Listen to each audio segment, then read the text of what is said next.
ओम श्री गुरुभ्यो नमः। ओम श्री परमात्मने नमः। ओम सर्वेषां नमो नमः। अहं शिवप्रसाद बस्यालः। यदा यदा हि धर्मस्य ग्लानिर्भवति भारत अभ्युत्थानम् अधर्मस्य तदात्मानं सृजाम्यहम् पवित्राणाय साधूनां विनाशाय च दुष्कृतां धर्म संस्थापनार्थाय संभवामि युगे युगे। वास्तवमा जब धर्मको सङ्कट पर्दै जान्छ, धर्म स्थापनाको लागि विभिन्न रूपमा भगवानले जन्म लिनुहुन्छ। त्यसै अनुरूप विभिन्न युग पुरुषहरूको जन्म हुँदै आएको छ। The global society for peace and spiritual science GSPSS द्वारा सञ्चालित नवीन चिन्तन प्रेरणात्मक सत्सङ्गमा उपस्थित सम्पूर्ण आदरणीय, वन्दनीय, पूजनीय, ढोगनीय, अतिथिजन, योगीजन, साधुजन, दिव्यजनहरूमा हार्दिक स्वागत नमन गर्न चाहन्छु। नमो नमः, प्रणाम। आज मानवको सभ्यताको विकाससँग तुलना गरी हेर्दा मानव गुफाबाट चन्द्रमामा पुग्न सक्यो, आकाशमा उड्न सक्यो। आकाशमा उड्ने मात्र होइन, समुद्रमा तैरिन सक्यो। तैरिन मात्र होइन, समुद्रभित्र बस्ती बसाल्न समेत सफल भयो। के यति सफल प्राप्त गरिरहँदा मान्छे त्यही अनुपातमा आनन्दित रहन सक्यो त? प्रश्न यहाँ खडा भएको छ। कतै मानिसले आफूभित्रै रहेको आनन्दलाई छोडेर कस्तुरीले आफ्नो सुगन्धलाई नभेटेर बाहिर भौतारिरहेको जस्तो भएको त छैन? हो, साँच्चै त्यही कुरा जान्नु छ, सबै छ तर केही छैन। किन यस्तो भयो होला? डिप्रेसन, तनाव, थकाइ, टाउको दुखाइ, अनेक समस्याहरू, विशेष गरी नसर्ने रोगहरूको भयावह स्थिति बढ्दै गइरहेको छ। यस्तै समस्यासँगै समाधान पनि त होलान्। साङ्ख्य दर्शनमा भनिएको छ, हेय हे हेतु हान हानोपाय। दुःख छ, दुःखको कारण छ। दुःख मुक्ति सम्भव छ, दुःख मुक्तिको बाटो पनि छ। हामी त्यही बाटोमा हिँड्न प्रयत्नरत छौँ। कतै हामी दैनिक बाँचिरहेको जीवनशैली त फरक छैन? आउनुहोस्, सदाको शनिबार झैँ आजको सत्सङ्ग पनि शान्तिको खोजीको अर्थपूर्ण सत्सङ्ग रहन सक्छ। के थाहा, आजकै दिन नै हाम्रो जीवनको महत्त्वपूर्ण पल हुन सक्छ। आज मिति 2077 साल फागुन महिनाको 15 गते शनिबार, तदनुसार इस्वी सम्वत 2021 फेब्रुअरी 27 तारिकका दिन नेपालमा दिउँसोको 2:45 बजेर सिडनी अस्ट्रेलियामा बेलुकी 8 बजे एकैसाथ सत्सङ्गमा जोडिन पाएका छौँ। यो कार्यक्रम विद्युतीय माध्यम जुम, फेसबुक र सुनकोश टिभीबाट समेत एकैसाथ प्रत्यक्ष प्रसारण भएको छ। सकेसम्म धेरैलाई जोड्ने प्रयास गरौँ।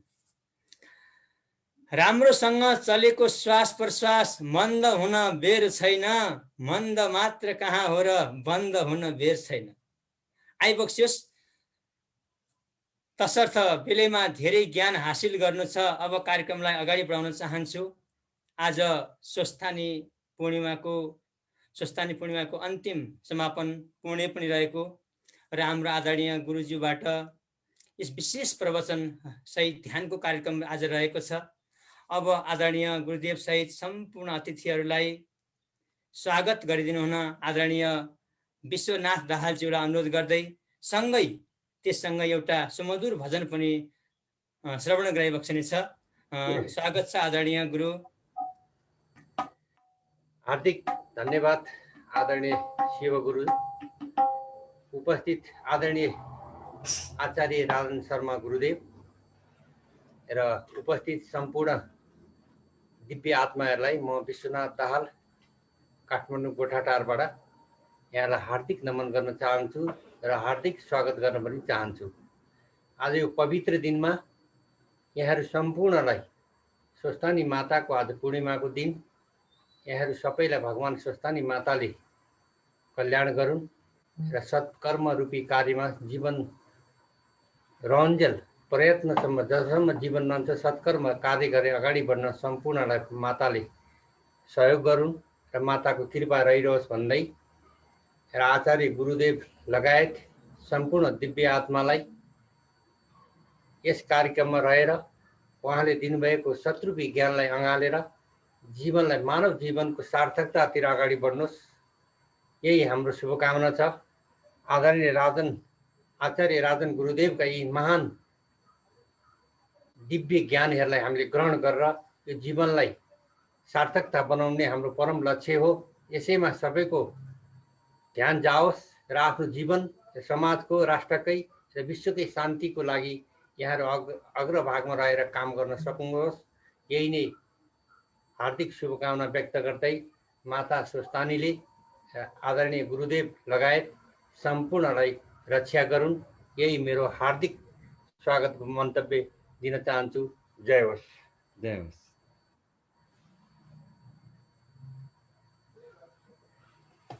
अब एउटा भजन पनि मनमा छ, म गणेशको भजन गाएर सुरुवात गर्न चाहन्छु। मेरा सुमधुर स्वर्ग धनी गोपाल जी पनि आइसक्नु भएको छ र यहाँ तबला वादक भाइ पनि आइसक्नु भएको छ।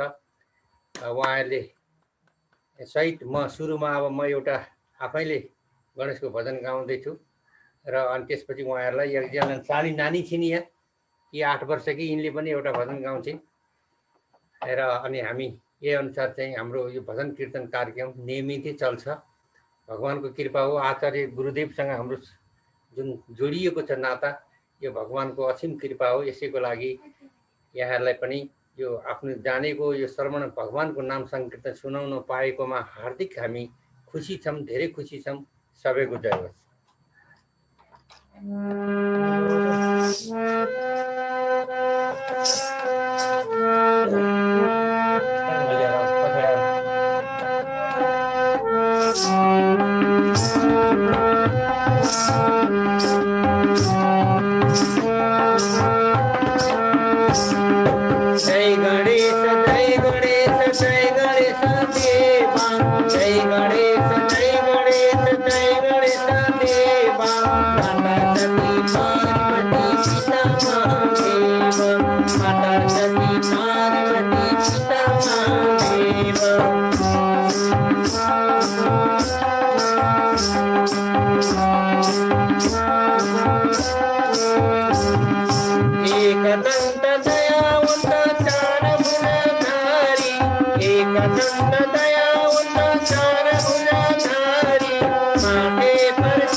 गणपति गुरु भगवान की, आशापुरेश्वर भगवान की, स्वस्थानी माता की, आदरणीय गुरुदेव की, उपस्थित संपूर्ण दिव्य आत्मा की।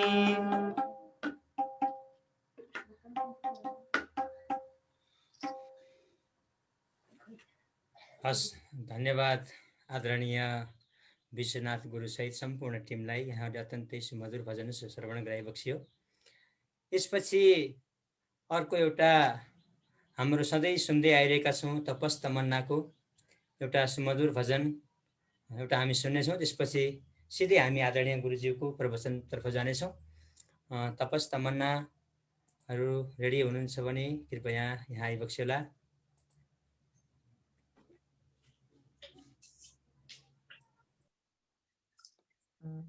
हरि ओम सम्पूर्णमा म तपस र तमन्ना आज छोटो भजन गान गइरहेको छु। गुरु ब्रह्मा गुरुर्विष्णु गुरुदेव महेश्वर गुरु साक्षात् परम ब्रह्म तस्मै श्री गुरुवे नमः।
धन्यवाद।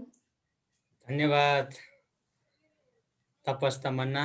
सानैदेखि हुने बिरुवाको चिल्लोपात भने चाहिँ यहाँहरूको जुन प्रतिभा र भगवानप्रतिको आस्था, यहाँलाई प्रणाम छ। हामी यस्तै बच्चाहरू धेरैजना भइदिए हुन्थ्यो, सबैजना सत्सङ्गी भइदिए हुन्थ्यो। जस्तो विचार त्यस्तै आचरण, विचारबाट जीवन सुरु हुन्छ र आचरणबाट जीवन अन्त्य भनेको छ। यहाँ जस्तै त्यो बच्चाहरू भइदियो भने कति आनन्दित हुन्थ्यो होला, कति स्वर्गमय हुन्थ्यो होला। वास्तवमा हामी सबैजना आनन्दकै खोजीमा छौँ। आजको मानव सभ्यताले खोजेको आनन्द अलि फरक पो छ कि भौतिक सुविधाभन्दा अलि फरक पो हो कि साँच्चै आनन्द आफैभित्र पो छ कि? यस्तै दिव्य प्रवचन हाम्रो आदरणीय गुरुबाट रहनेछ। हामी एकदम आनन्द शान्त भएर सकेसम्म धेरैलाई जोड्ने प्रयास गर्नेछौँ। अब यसपछिको प्रवचन आदरणीय गुरुदेवबाट रहनेछ। गुरुदेव हजुरलाई कोटि कोटि नमन गर्दै स्वागत गर्न चाहन्छु। नमो नमः। ओम सर्वे भवन्तु सुखिनः, सर्वे सन्तु निरामया, सर्वे भद्राणि पश्यन्तु मा कश्चित् दुःखभाग् भवेत्। एउटा उल्लासमय पलको अनुभूत गर्नको लागि विभिन्न देशबाट, घरबाट, मजेरीबाट, दैलोबाट, कार्यालयबाट, पसलबाट, फसलबाट, विभिन्न स्थानबाट उत्सवमय यो क्षण बिताउनको लागि उपस्थित हुनुहुने सम्पूर्ण दिव्य सत्सङ्गी, सहृदयी, प्रेमी र आध्यात्मिक व्यक्तिहरूमा कोटि कोटि प्रणाम छ। सदा चाहिँ शनिबारले हामीलाई यो पलमा घुमाउँदै ल्याइ पुर्याएको छ। हाम्रो उत्सव बन्ने गर्छ हरेक दिन। जुन दिन मान्छे परमात्माप्रति फर्केर, आफ्नो अन्तरङ्गप्रति फर्केर उसले सोचेको हुन्छ, त्यो दिन मात्र मान्छे बाँचेको हुन्छ। मान्छे जुन दिन आफू बाँच्नु र जन्मनुको अर्थ खोजेर केही पलहरू बिताउँछ, त्यो दिन मात्र मान्छे बाँचेको ठहर्छ। बाँकी समय हामीले मात्रै जिजीविसाको लागि पेट भर्ने, इन्द्रियको पोषण गर्ने यस्तै कुरा मात्र दौडधुप गर्दै बितायौँ भने पृथ्वीमा आएका अर्बौं अर्ब मान्छेहरूले जसरी दिन बिताए त्यसरी नै बित्नेछ र हामी पनि एउटा हराएको इतिहासका हराएका पात्र बन्नेछौँ।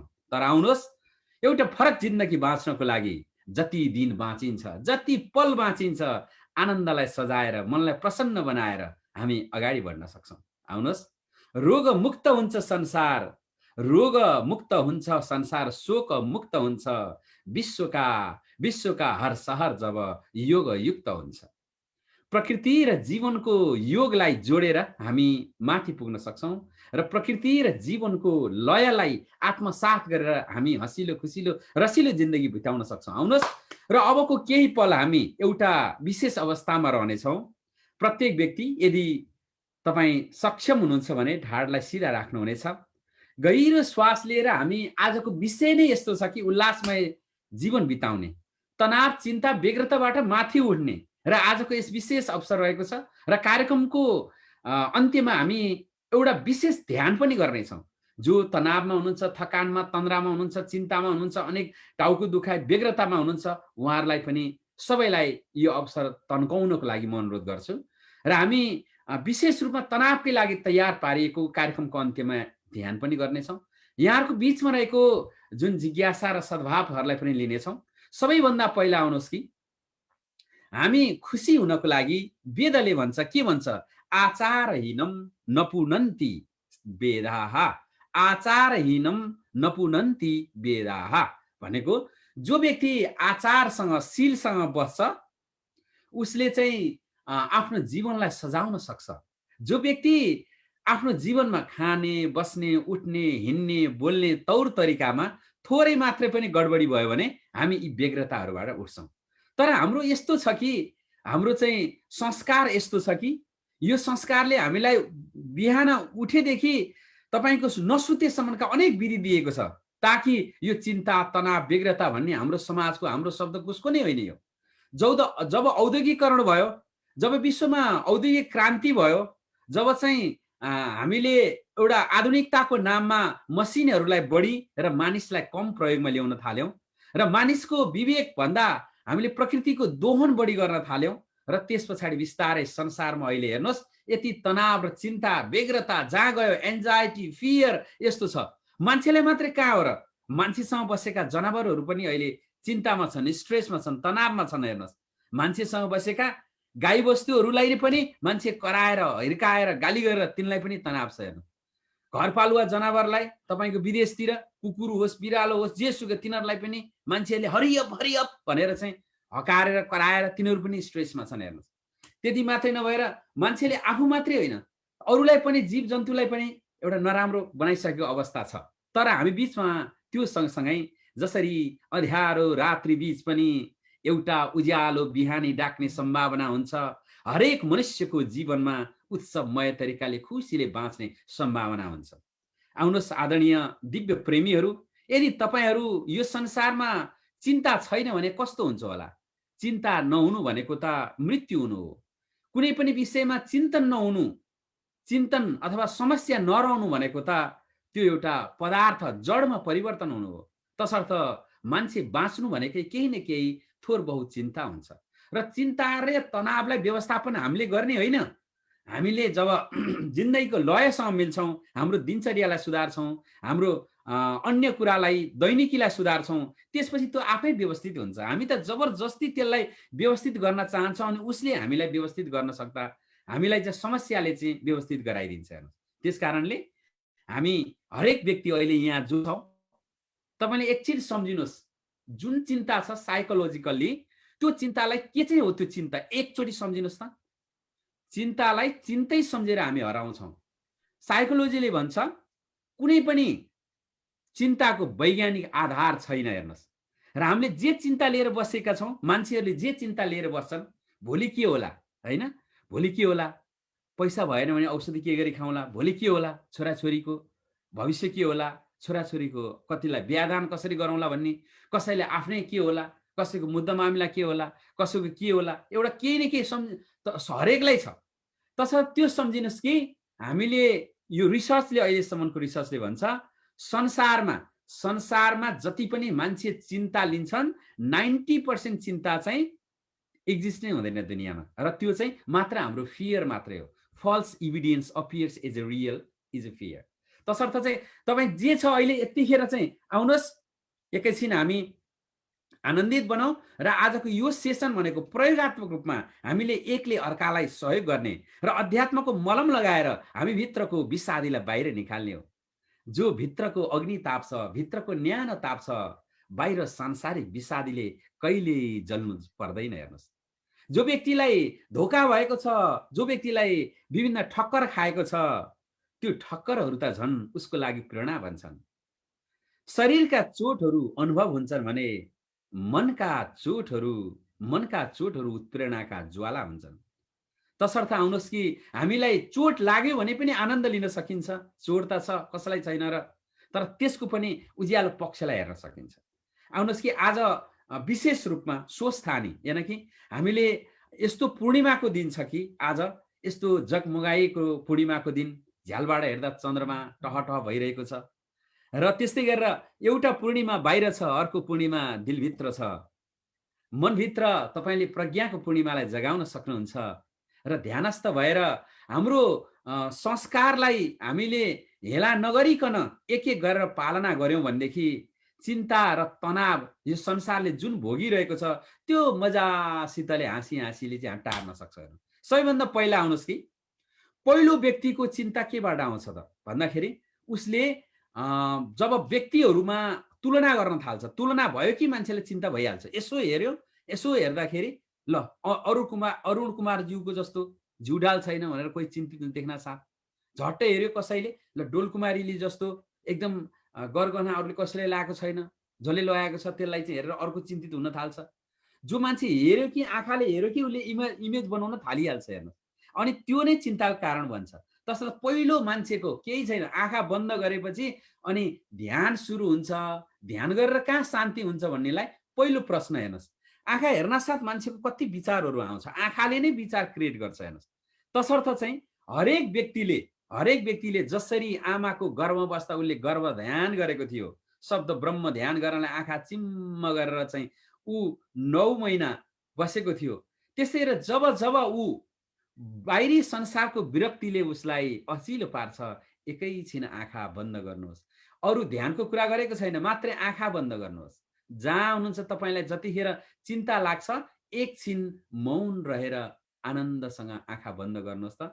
तपाईँको ऊर्जा गइरहेको छ नि आँखाबाट, त्यो एकैछिन बन्द हुन्छ। हेर्नुहोस्, आँखा बन्द गर्नु। त्यसै कारणले नै ज्ञानीहरूले सत्सङ्गीहरूले सत्सङ्ग सुन्दा पनि आफूलाई मूर्ति जस्तो राखेर ध्यानस्थ भएर सुन्नुहुन्छ, ताकि यसरी आँखा हेऱ्यो कि आँखाले पहिलो कुरो चाहिँ विचार लिएर आउँछ। हेर्नुहोस्, विचार लिएर आउँछ र त्यो विचारले अनेक कल्पनातिर डोर्याउँछ र डोरिँदै डोरिँदै डोरिँदै डोरिँदै हामी खाडलतिर पर्न पनि जान्छौँ। तसर्थ आउनुहोस् कि जस्तो हाम्रो चाहिँ कति टाढादेखि वन अधिकृत गणेश खड्काजी हुनुहुन्छ कोलपुरदेखि, र त्यस्तै गरेर कतारदेखि हाम्रो चाहिँ रामजीजी हुनुहुन्छ, मेलबर्नदेखि सीताजी जोडिसक्नु भयो। अनेकौँ देशबाट छौँ, अनेकै स्थानबाट छौँ। यसो आँखा हेर्नासाथ तपाईँको त्यहाँ के हुन्छ भने उहाँको अनुहार हेर्छि कस्तो होला भन्दै भन्दै हाम्रो चाहिँ वितिष्ठा हुन्छ। तसर्थ चाहिँ यो प्रवचनलाई नै तपाईँ जहाँ जानुहुन्छ तपाईँ ध्यान बनाउनुहोस्। ध्यान गर्नको लागि बसिनु परेन, तपाईँ जे गर्नुहुन्छ त्यसलाई ध्यान बनाउनुहोस्। विश्वनाथजीले त्यहाँ भजन गाउनुहुन्छ, हो त्यो भजनलाई नै ध्यान बनाइदिनुहोस् तपाईँ। आहा कस्तो मिठो स्वर आयो, आहा क्या मजाले। हेर्नुहोस् न, त्यही लयमा बगौँ। र पहिलो यो संसारमा चिन्ता तनावको जति रिसर्चहरू भएका छन् तिनले के थाहा पाएका छन् भने पहिलो कुरो चाहिँ अवेरनेस, र फर्स्ट के भनेदेखि फर्स्ट कम फर्स्ट भनेको अवेरनेस। जब मान्छे म चिन्तामा छु, अब म बाहिर निस्किनुपर्छ, स्ट्रेसमा छु बाहिर निस्किनुपर्छ भन्ने अवेरनेस आउँछ, फर्स्ट स्टेप नै त्यही हो उसको सक्सेस। हेर्नुहोस्, र जब मान्छे सुतिरहेको छ भने त उसलाई बिउजिनुपर्छ भन्ने थाहै हुँदैन नि। बिउजो भनेको त यस अगाडि म सुतेको रहेछु भन्ने थाहा हुन्छ त। सुतिरहेको मान्छेलाई त म सुतेको छु र कहाँ पो छु नि, ओहो म त सपनामा कहाँ पुगिरहेको छु, म त कोहलपुर पुगिरहेको छु कि, म त उता सीता चौला गाईज्यूको सहरमा हो कि, अथवा उता म चाहिँ विश्वनाथज्यूको आशापुरीतिर गएको हो कि, अथवा कहाँ पुगेको हो भन्ने त्यो सपनाले देखाउँछ तपाईँलाई। भ्युजेपछि सबै कुरो थाहा हुन्छ। तसर्थ स्ट्रेस र तनावमा पनि भएको मान्छेलाई ऊ आफैले थाहा हुँदैन र बिस्तार बिस्तार म त्यसमा नै छैन भन्ने हुन्छ। तसर्थ जब उसलाई अवेरनेस आउँछ म अलिकति अचिलो परिस्थितिमा छु भनेपछि आधा समस्या समाधान हुन्छ। पहिलो कुरो हेर्नुहोस्, र पहिलो कुरो आजबाट हामी जस्तो सुकै अवस्थामा, जब तपाईँलाई सानो होस् ठुलो होस् जहाँ हुन्छ आत्मा तपाईँले के अरे मुटु धड्कन हुन्छ जस्तो परिस्थिति भने पहिलो कुरो चाहिँ हामीले म चाहिँ यो अवस्थाबाट बाहिर निस्किनुपर्छ, म यो अवस्था अस्थिर हो, यो अवस्थाबाट बाहिर निस्किन सक्छु भन्ने चाहिँ भाव लिएर आउनुहोस् जहिले पनि। पहिलो कुरो नम्बर 1 थाहा पाउनु पर्यो नि त। म बाढीमा छु भनेर थाहा पाए पो बाढीबाट बाहिर आइन्छ। म रातमा छु भन्ने थाहा पाए पो मैले रात्रिको अँध्यारो चिर्न मैले प्रकाशको सहारा लिन सक्छु। नत्र जब म रात्रिमा छु भन्ने नै थाहा छैन भने, म सपनामा छु भन्ने नै थाहा छैन भने मैले कसरी बिउजिन्छु। र पहिलो कुरो हामी जो जति छौँ, जहाँबाट जसरी हेरिरहेका छौँ, पहिलो कुरो तपाईँ बल गर्नुहोस्। जसरी हरेक चल्लाहरू फुलबाट निस्किन आफै बल गर्छन्, पहिलो कुरो तपाईलाई तपाईको भवसागरबाट तार्ने तपाईँ नै हो, म नै हो। तसर्थ पहिलो कुरो जब सङ्कट आउँछ एउटा मन्त्र नबिर्स्यौँ, म यो स्थितिबाट माथि उठ्न सक्छु, म यो स्थितिबाट बाहिरिनु छु भनेर चाहिँ त्यो एउटा लिएर आउँ। जस्तो सुकै भए पनि अब बिर्सिन्छ। अब भनिन्छ कतिले अब रिस उठ्या बेला वेद कसले पढ्ने भनिन्छ, अब रिस उठ्या बेला चिन्ता लागेको बेला कहाँ यो सम्झिन्छ र भन्ने हुनसक्छ। हेर्नुहोस्, तर वेद पढ्ने ज्ञान चाहिने नै यस्तै बेला त हो नि। अहिले खुसी भएको बेला, आनन्दले सत्सङ्ग गरे बेला, आनन्दले बसे बेला त किन चाहियो? त्यसको प्रयोगात्मक इम्प्लिमेन्टेसनको लागि, प्र्याक्टिकल इम्प्लिमेन्टेसनको लागि चाहियो। तसर्थ चाहिँ हामी पहिलो कुरो नै आज हामी के गरौँ भने अवेरनेस, चेतना, सचेतना, हामी चाहिँ जुन सङ्कटमा छौँ त्योबाट बाहिर निस्किनु पर्छ है भन्ने सचेतना हुन्छ। त्यो भनेको कोही डुब्दै गरेको मान्छेले हात माथि देखाइदिने हो। हात देखाइदिएपछि पो डुबिरहेको मान्छेलाई माथिबाट तान्न सजिलो हुन्छ त। त्यसै परमात्माले नि भन्छ तिमी आउन चाहन्छौ म निकाल्छु भन्छ। यो लयले, प्रकृतिले नि भन्छ सङ्कटमा छ भने तपाईँले भन्नु पर्यो म बाहिर निस्किन्छु, म निस्कन सक्छु भनेर। त्यो लिएर आउनुहोस् र पहिलो कुरो त्यसमा जानुहोस्। अब दोस्रो कुरो हेर्नुहोस्, दोस्रो कुरो चाहिँ एकले अर्कालाई सहयोग गर्ने। म सहयोग गर्छु, तपाईँ सहयोग गर्नुहुन्छ, अरूले सहयोग गर्छन्।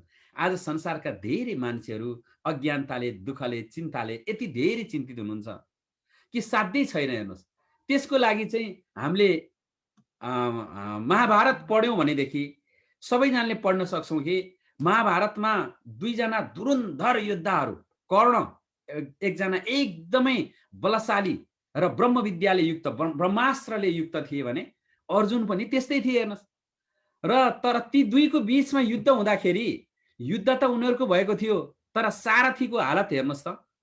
जब जब बाण हान्ने बेला आउँछ, बाण हान्ने बेला आउँदाखेरि चाहिँ कृष्णको बाणी कस्तो आउँथ्यो त अर्जुनलाई? सारथीको रूपमा चाहिँ जहिले पनि कृष्णले तिमी सक्छौ अर्जुन, तिमी सक्छौ, तिमी उठ, हतो वा प्राप्स्यसि स्वर्ग जित्वा वा भोक्ष्यसि महिम तस्मात् उत्तिष्ठ कौन्तेय युद्धाय कृतनिश्चय भन्ने प्रेरणा थपिरहनुहुन्थ्यो।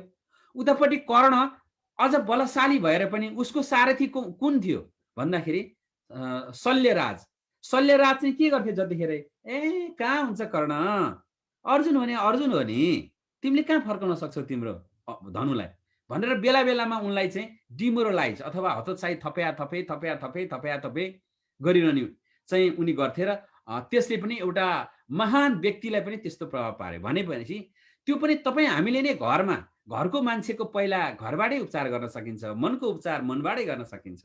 घरमा कोही छ भने केही सोधिरहेको छ भनेदेखि म यस्तो काम गर्छु भन्दाखेरि कहाँ सक्छौ तिमीले, कहाँ सक्छौ र तिमीले, कस्तो मान्छेले त सकेका छैन, कस्ताले सकेका छैन, अरूले सकेका छैन, के कुरा गरेको यस्तो भन्दै चाहिँ हामी झझगाइरहेका हुन सक्छौँ।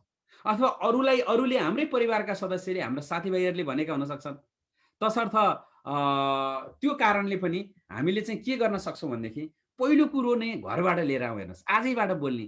सानो नानीले बाबा म त यस्तो ठुलो मान्छे बन्छु भन्दा कहाँ सक्छौ तिमी, छेउ न टुप्पो कुरा नगर भन्ने चाहिँ यस्तो कहिले पनि नगर्ने, मनबाटै तिमी सक्छौ, एकदमै तिम्रो समय आउँछ। त्यो भन्न नसकिने मौन रहने र कहिले पनि हतोत्साह नगर्ने, नलिने, त्यसलाई चाहिँ हामीले गर्न सक्छौँ। जुन कुरा हामीले सेल्फ मोटिभेसन भनिन्छ, माइन्ड साइन्स अनुसार पहिलो चाहिँ अवेकनिङमा आउनु पर्यो तपाईँ, अर्को चाहिँ मोटिभेसनमा, इन्सपाइरेसनमा। हरेकचोटि, हरेक पल्ट, हरेक क्षणमा हामीले चाहिँ जेसुकै काम गर्दाखेरि पनि हामीले हाम्रै कुराहरूलाई गरिरहेका छौँ।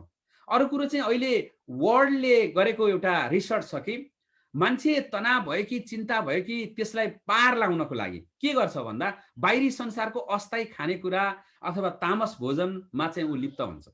सन् 1970मा एउटा मुसोमाथि गरिएको एउटा परीक्षणलाई हामीले अध्ययन गरिएको थियो। त्यो सन् 1970मा एउटा मुसोलाई चाहिँ के गरियो भने त्यो मुसोलाई एउटा बाँधेपछि उसको टाउकोमा धेरै झड्का होइन, अलिअलि हल्का झड्का लाउने करेन्ट लगाइयो। हेर्नुहोस्, र उसलाई चाहिँ त्यो करेन्ट चाहिँ कतिखेर लाग्ने भन्दा उसले एउटा प्लेट राखिएको छ, त्यो प्लेटमा गएर टेक्यो भने उसको टाउकोमा झन्न हुने, अनि अलिअलि दुखाइ चाहिँ हुने, तर चाहिँ आनन्दको दुखाइ हुने। त्यस्तो गरेर त्यो जसरी मान्छेले तामस भोजन जस्तो चाहिँ मदिरा, मांस, अन्य खालको क्रियाकलाप गर्दाखेरि जुन एउटा डोपामाइन जान्छ माइन्डमा, जुन खालको एउटा सेरोटोनिन गएर एकछिनलाई आनन्द हुन्छ, त्यो खालको आनन्द त्यो मुसोले प्राप्त गर्थ्यो। अनि त्यो मुसोलाई वरिपरि खाना पनि राखिएको थियो, उसलाई चाहिँ त्यहाँ अन्य मन पराउने मकै सकै उनका राम्रा खाना पनि थियो। तर मुसो चाहिँ के गर्थ्यो भने खाना पनि नखाने, कम खाने, खुर्र कुद्ने, त्यो प्लेटमा थिच्ने, अनि उसलाई चाहिँ झट्याक करेन्ट लाग्छ, अनि केही बेरपछि फेरि फर्किने, अनि फेरि दौडिँदै जाने। त्यसो गरेर चाहिँ त्यो मुसोले कैयौँ महिना बितायो। र त्यसबाट के रिजल्ट आयो भने मान्छे आफूलाई दुःख छ, मेरो धन क्षति हुन्छ, स्वास्थ्य क्षति भन्दै पनि उसको दिमागको यति दास भइदिन्छ कि ऊ चाहिँ गएर तामस भोजनतर्फ लाग्छ। हेर्नुहोस्, तसर्थ चाहिँ यसबाट बाहिर आउनको लागि मान्छेले के गर्नुपर्छ भनेदेखि जहिले पनि उसले यी साना कुराको आनन्द भन्दा उसले शरीरलाई डोपामाइन पुर्याउने अन्य खालका आनन्दहरू, जस्तो दैनिक क्रियाकलापमा जो मान्छे पसिना आउने गरेर जेसुकै गर्छ, उसले हेर्नुहोस्, उसले पसिना आउने गरेर योग गर्यो अथवा दौडधुप गर्यो अथवा कुनै पनि क्रियाकलापमा साधनामा जुट्यो भने पसिनाले चाहिँ त्यो स्ट्रेस हर्मोनलाई फालिदिन्छ, तनावलाई फालिदिन्छ। खास गरेर विदेशतिर चाहिँ यो यस्तो भइसक्यो कि अब मान्छेहरू सुत्न पनि नसक्ने, तनावको औषधि सबभन्दा बढी खाने, र पल्युसन जस्तो वातावरणको पल्युसन र घरभित्रै पनि इलेक्ट्रोनिक पल्युसन र साउन्ड पल्युसन, यिनीहरूले गर्दाखेरि चाहिँ अनेक मान्छेलाई प्रताडित बनाइसकेको छ। तसर्थ हामीले जो जसरी छौँ एउटा सक्रिय जीवन बाँच्नको लागि चाहिँ पसिना आउने गरी हामीले चाहिँ जेसुकै गरौँ, योग गर्न सकियो सबभन्दा उत्तम। योग गर्नलाई सकिएन, तपाईँ जहाँ हुनुहुन्छ मजासितले चाहिँ तपाईँ सरकारी कार्यालयमा हुनुहुन्छ अथवा अन्य क्षेत्रमा हुनुहुन्छ, तपाईँ विदेशमा स्वदेशमा जहाँ हुनुहोस्, तपाईँ आफ्नो फिजिकल एक्टिभिटिजको लागि काहीँ न काहीँ समय राख्नुहोस्। हेर्नुहोस्, र हामीले चाहिँ त्यसरी हामीले त्यो गर्न सकिन्छौँ भने अर्को कुरा चाहिँ तपाईँको यो चाहिँ जहिले पनि जुन हामीलाई समस्या आउँछ नि, समस्या आएपछि चाहिँ हामी डराउन थाल्छौँ, ओहो अब के होला, अब के गर्ने होला भनेर लामो श्वास। र त्यो समस्याको बेलामा रिमाइन्ड गर्ने एउटा कुरा, जुनसुकै समस्या पनि पृथ्वीमा स्थायी हुँदैन र जुनसुकै समस्याहरू पनि टरेर जान्छ र त्यही समस्या टार्नको लागि चाहिँ, त्यही समस्या टरेर जान्छ, त्यो अस्थायी छ भन्नको लागि चाहिँ हामीले यो माइन्डलाई ट्रेन गर्नु पर्यो। Train your mind to see a good things in all situation भने जस्तै हाम्रो माइन्डलाई कसरी ट्रेनिङ दिने त, दिमागलाई, मनलाई कसरी गर्ने त भन्दाखेरि मनलाई चाहिँ जहिले पनि जब त्यस्तो सङ्कट आउँछ तपाईँले चाहिँ एउटा कुरा याद गर्नु पर्यो कि यो अस्थिर समस्या हो, यो टरेर जान्छ। जहिले पनि त्यो चाहिँ याद आइरहनु पर्यो र मान्छेलाई जीवन काट्ने र तनावहरूबाट बाहिर आउने नै उसले त्यो याद गर्नु पर्यो, यो चाहिँ अस्थिर समस्या हो, यो पनि टरेर जान्छ भनेर।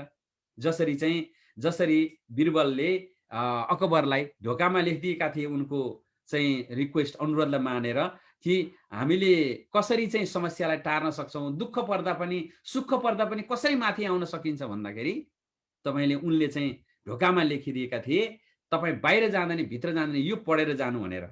बस त्यसको अर्थ यो कथात्मक रूपमा जे भए पनि हामीले चाहिँ के बुझ्नुपर्छ भने यो संसारमा आएका सारा कुराहरूको स्थायित्व छैन, यो ब्रह्माण्डकै स्थायित्व छैन, यो ब्रह्माण्ड नै बनेको कति भएर, र सूर्य, पृथ्वी, तारा, ग्रहहरूकै अस्तित्व छैन।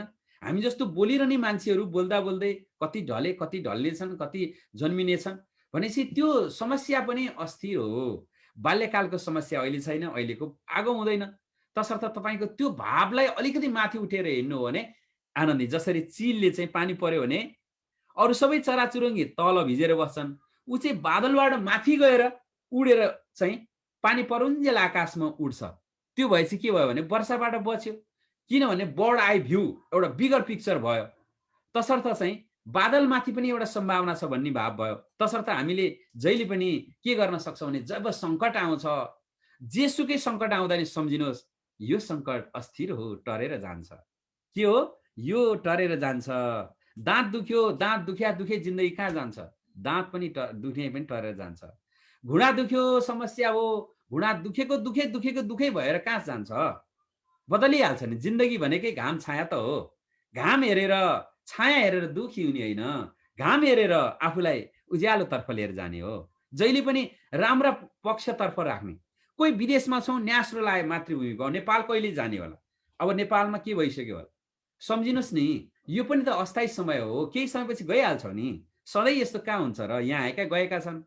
तसर्थ त्यो हिसाबले चाहिँ हामीले हरेक कुरालाई एउटा आशावादिता नै जीवन हो र जहिले पनि हामीले त्यो कुरालाई मनमा लिएर आइरहन सक्छौँ र यो क्षण टरेर जान्छ भन्ने भाव चाहिँ पटक पटक हामीले ल्याइरहनु पर्यो। र त्यो सँगसँगै चाहिँ हामी जहिले पनि यी सबै कुरा गर्न सक्नुहोस् नसक्नुहोस् केही छैन, तर चाहिँ एउटा कुरा अवश्य गरौँ।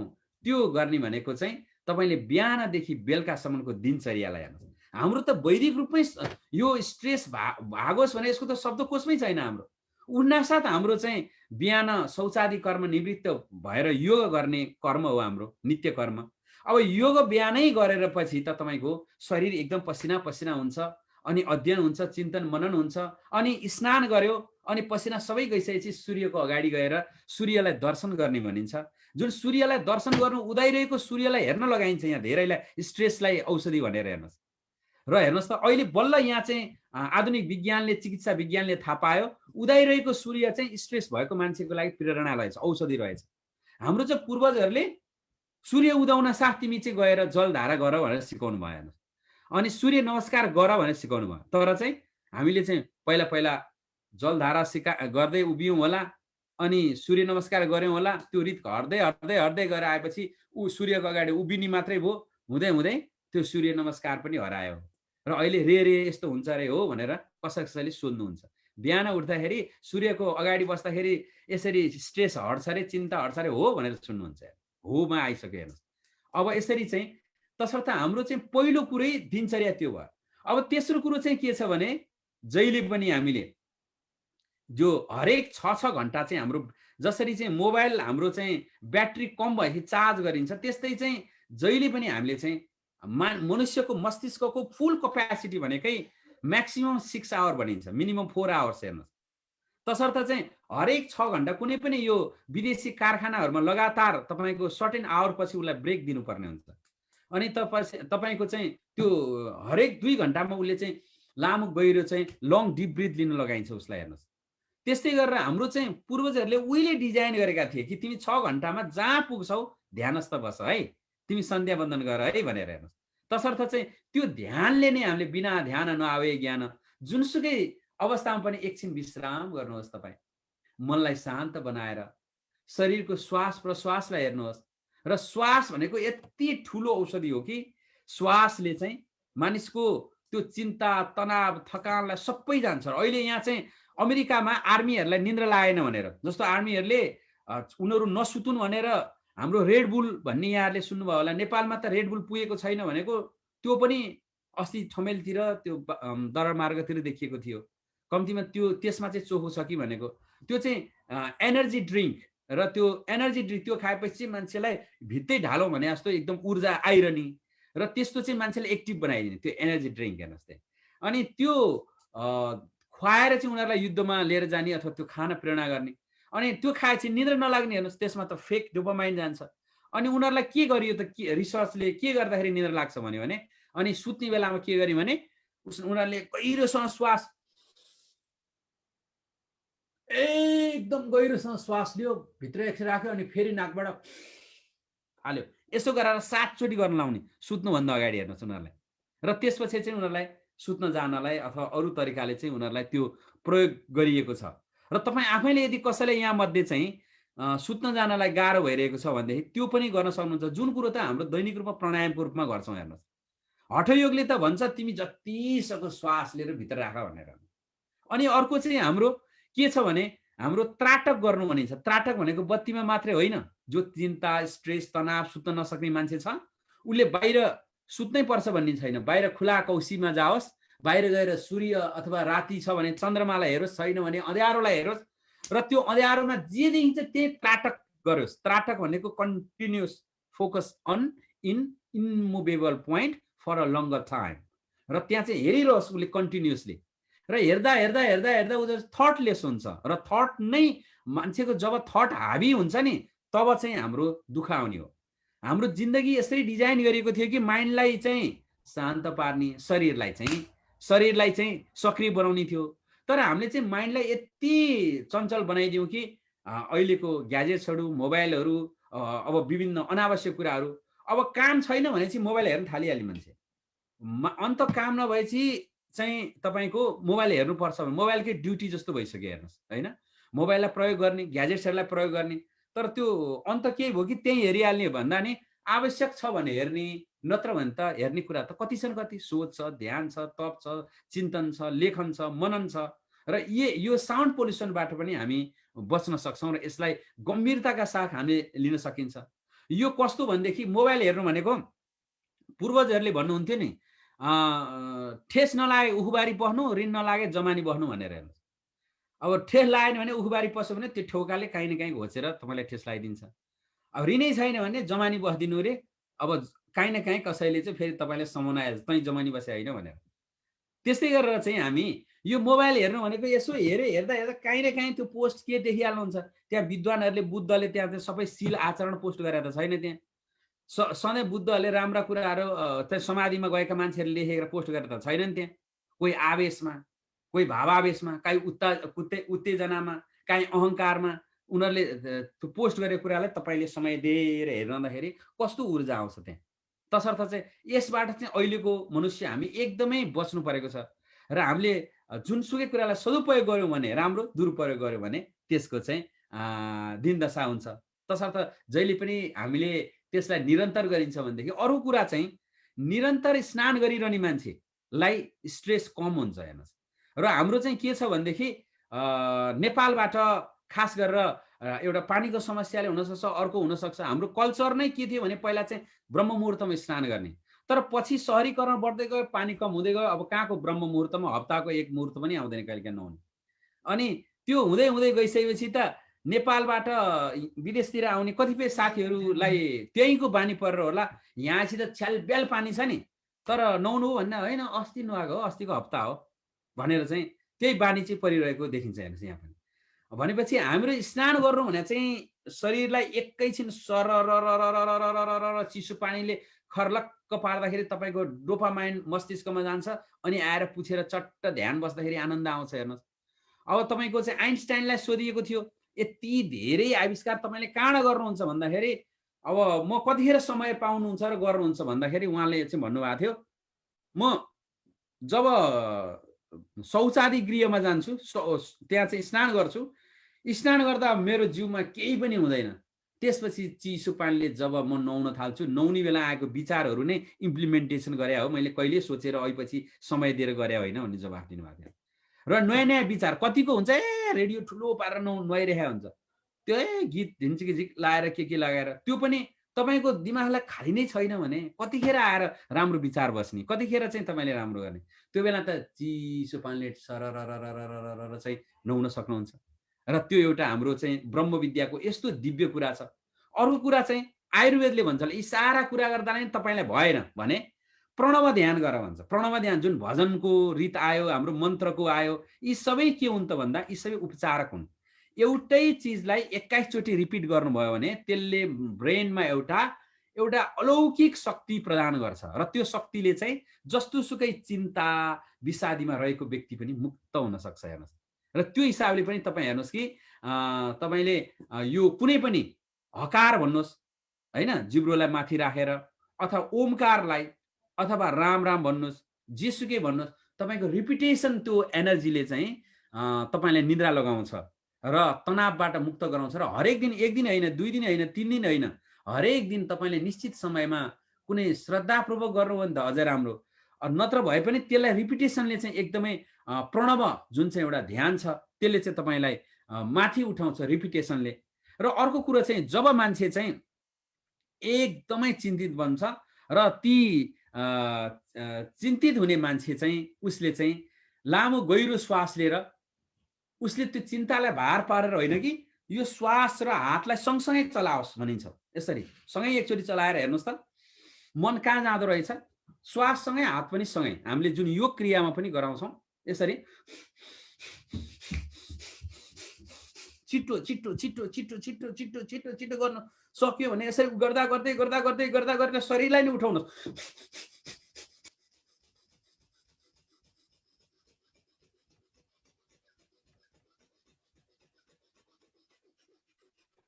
गरिरहनुहोस्। गर्दाखेरि के भयो भने एकैछिनमा तपाईँको चाहिँ शरीर चलायमान भयो अनि केही काम नपाएर छटपटिएको शरीर कहिले कता कोट्याइरहने, कहिले कता नचिलाए पनि कन्याइरहने, यो हातलाई काम दिनुभयो नि, तपाईँले ड्युटी दिनुभयो नि, अनि त्यो ड्युटी दिएपछि थाक्छ अनि आनन्दले बस्छ।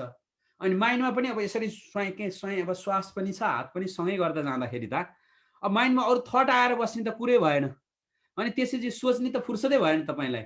अब त्यस कारणले गर्दाखेरि पनि विचार जब माइन्ड चाहिँ बाहिर जान्छ, मनहीन बन्छ, जब मन चाहिँ अमन बन्न थाल्छ, त्यसपछि चाहिँ बिस्तारै 1 दिनको 2 दिनको 3 दिनको ल हेर्नुहोस् त अहिले एकछिन गर्दा गर्दै हजुरहरूलाई भयो भने 15 मिनट यस्तो गरेर लाउने भने के हुन्थ्यो, त्यो लुगा नै फुकाल्न थाल्नुहुन्थ्यो, ज्याकेट गरिब हो भन्न थाल्नुहुन्थ्यो। हेर्नुहोस्, अनि त्यस कारणले रिल्याक्स गरेर बसो लाग्ने हुन्छ। अनि अर्को कुरा चाहिँ एउटा अर्को रिसर्च छ जो चाहिँ हामीले चाहिँ रिसर्च बेस्ड प्लस चाहिँ शास्त्रका कुराहरूलाई सँगै राखेर आधुनिक मानवलाई चाहिँ सहयोग होस् भन्ने हिसाबले गइरहेका छौँ।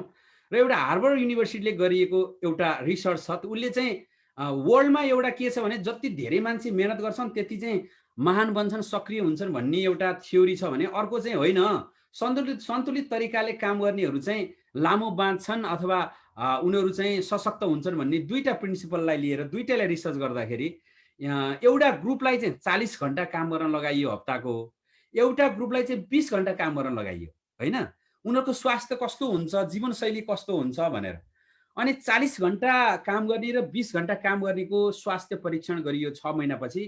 गर्दाखेरि चाहिँ 20 घण्टा काम गर्नेहरूको चाहिँ स्वास्थ्य राम्रो देखियो र जुन जति धेरै काम गर्यो, जति धेरै दौडधुप गर्यो त्यति चाहिँ जिन्दगी राम्रो हुन्छ भन्नेको चाहिँ त्यो थ्योरी चाहिँ विस्थापित भयो। र के कारणले भनेपछि तपाईँले 20 घण्टा काम गर्दाखेरि त आनन्द लिली, खाने समय छ, सुत्ने समय छ, साथीभाइसँग भेट्ने समय छ, कुरा गर्ने समय छ, सत्सँग बस्ने समय छ। यसले चाहिँ तपाईँलाई के गर्यो भने सन्तुलित जीवन बनायो। जसरी गमलामा रोपेको पानी तपाईँले महिनामा एकचोटि पानी हाल्नुभयो भने कस्तो होला त्यहाँ भन्नुहोस् त? त्यो चाहिँ बाँच्न त बाँच्ला तर मरुकै बाँचौँ भनेर आउँछ। तर त्यही गमलाको पानीलाई तपाईँले चाहिँ हरेक दिन निश्चित समयमा पानी हालिदिनुहुन्छ, घाम लाग्ने ठाउँमा पनि राखिदिनु भएको छ, गोडमेल पनि गर्नुभएको छ भने त्यसको आयु लामो हुन्छ। यो शरीर पनि एउटा गमलै सम्झिनुहोस्। यहाँ चाहिँ हाम्रा तन्तुहरू, यी सारा चाहिँ 72,000 नाडीहरू, इदा पिङ्गला सुषुम्ना जी हामीमा भएका सेल्सहरू पनि यिनलाई तपाईँले ठिक समयमा सुताइदिनु भयो, ठिक समयमा उठ्नुभयो, भोजन तपाईँको प्रकृतिको नियमअनुसार जहाँ जुन ऋतुमा जे प्राप्त हुन्छ, हितभुक, ऋतभुक र मितभुक। हितभुक भनेको शरीरको वात पित्त कफ अनुसारको आफूलाई हित हुने खालको चिसो खाना हुन्छ कि तातो खाना हुन्छ कि के हुन्छ, आफ्नो डाक्टर गुरु वैद्य आफै हो सबभन्दा पहिला आफूलाई सोध्ने। अनि त्यसपछि मितभुक, मिताहारी, अल्पाहारी, सदाचारी। मितभुक भनेको थोरै र थोरै अड्कलेर खाने मान्छेको मस्त निद्रा आउँछ उसलाई, तर जबरजस्ती कोचेर मिठो पाइयो झामझुम खाने असमय खाने मान्छेलाई निद्रा असहज हुन्छ र त्यसैले चाहिँ तनाव दिन्छ उसलाई। त्यसकारणले नै आँतको काम तपाईँले आँतलाई नै गर्न दिनु, दाँतको काम दाँतलाई नै गर्न दिनु भनिन्छ। खाना बस्दाखेरि नै खानालाई नै ध्यान बनाएर 32 चोटि चपाएर मुख बन्द गरेर खानुभयो भने र त्यसले चाहिँ तपाईँको तनाव घटाउँछ। पानी खानु, खाना निल्नु भनिन्छ आयुर्वेदमा। क्या के भनेको होला जस्तो लाग्छ होइन? पानी चाहिँ खानु अनि खाना चाहिँ निल्नु भनिन्छ। हामी नेपालीले पानी खा भन्छौँ, पहिला चाहिँ अनौठो लाग्थ्यो, त्यो वास्तवमा त्यो गलत होइन रहेछ। पानी खाने चाहिँ हामीले गिलासबाट भयो। अब खाना चाहिँ निल्ने भने चाहिँ खाना चाहिँ 32 चोटि चपाएपछि त के हुन्छ, त्यो त रियाल जम्मै सलाइबर भएर चाहिँ त्यो चाहिँ धुलो पिठो हुन्छ नि, त्यो चाहिँ झोल बन्छ, जुस जस्तो बन्छ। त्यसरी चाहिँ खाना खाऊ भनेको रहेछ हेर्नुहोस्। र यसरी चाहिँ हामीले यो खानालाई गर्न सक्छौँ भने अब यसबाट पनि भएन तपाईँलाई भने तत्काल आयुर्वेदिक के छ त? कोही तनावमा हुनु होला, कोही चिन्तामा हुनुहुन्छ, निन्द्रा लाग्दैन अथवा के छ, कोही विदेशबाट हेर्नु भएको छ भने तपाईँले तत्काल तपाईँले निन्द्रा लागेन भने आयुर्वेदिक औषधि अनुसार चाहिँ तपाईँले चाहिँ दालचिनीलाई भिजाएर राखेर, दालचिनीलाई सक्नुहुन्छ भने भिजाएर राख्नुहोस्, अनि सकिएन भने दालचिनीलाई धुलो पारेर राख्नुहोस्।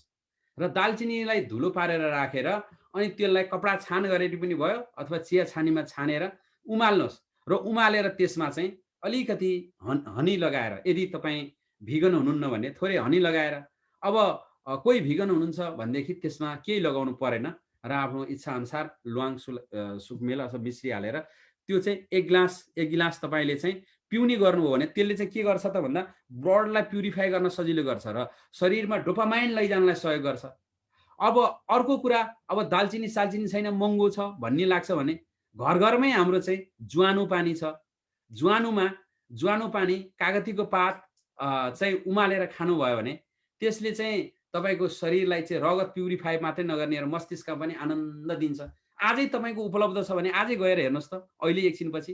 त्यो अरूलाई भन्नै पर्दैन, हामीले भनेको विश्वास गर्नै पर्दैन, आफूले प्रयोग गर्ने, आफैलाई विश्वास गर्ने हो। तसर्थ चाहिँ त्यसले तपाईँलाई चाहिँ आनन्दको सञ्चार गरिदिन्छ, एउटा आनन्द दिन्छ। हेर्नुहोस् ज्वानोमा के हुन्छ, ज्वानोले चाहिँ तलको हाम्रो चाहिँ बायोग्यासहरू निकालिदिन्छ, अपान वायुलाई निकालिदिने, कुपित वायुहरूलाई निकालिदिने, आलस्यलाई निकालिदिने काम गर्छ। हेर्नुहोस् तसर्थ पनि ग्यास्ट्रिक हो भने ज्वानो खाने कारण गर्छन्। अझ तपाईँले चाहिँ त्यसलाई चाहिँ कागतीको पात उमालेर, हरियो पात छ भने हरियो पात उमालेर खानुभयो भने त्यसले चाहिँ तपाईँलाई तत्काल आनन्द रिल्याक्स दिन्छ। हेर्नुहोस् अब चियामा कफीमा दौडिनुभन्दा बिहान उठेर बिहानको उषापान गरिसकेपछि तपाईँले त्यो दालचिनी पानी खानुभयो भने अलिकति मह हालेर, त्यो चाहिँ उमाल्ने होइन, फेरि महलाई चाहिँ निकालेर अलिकति मनतातो भइसकेपछि त्यसले पनि तपाईँले आयुर्वेदिक अनुसार भयो भने।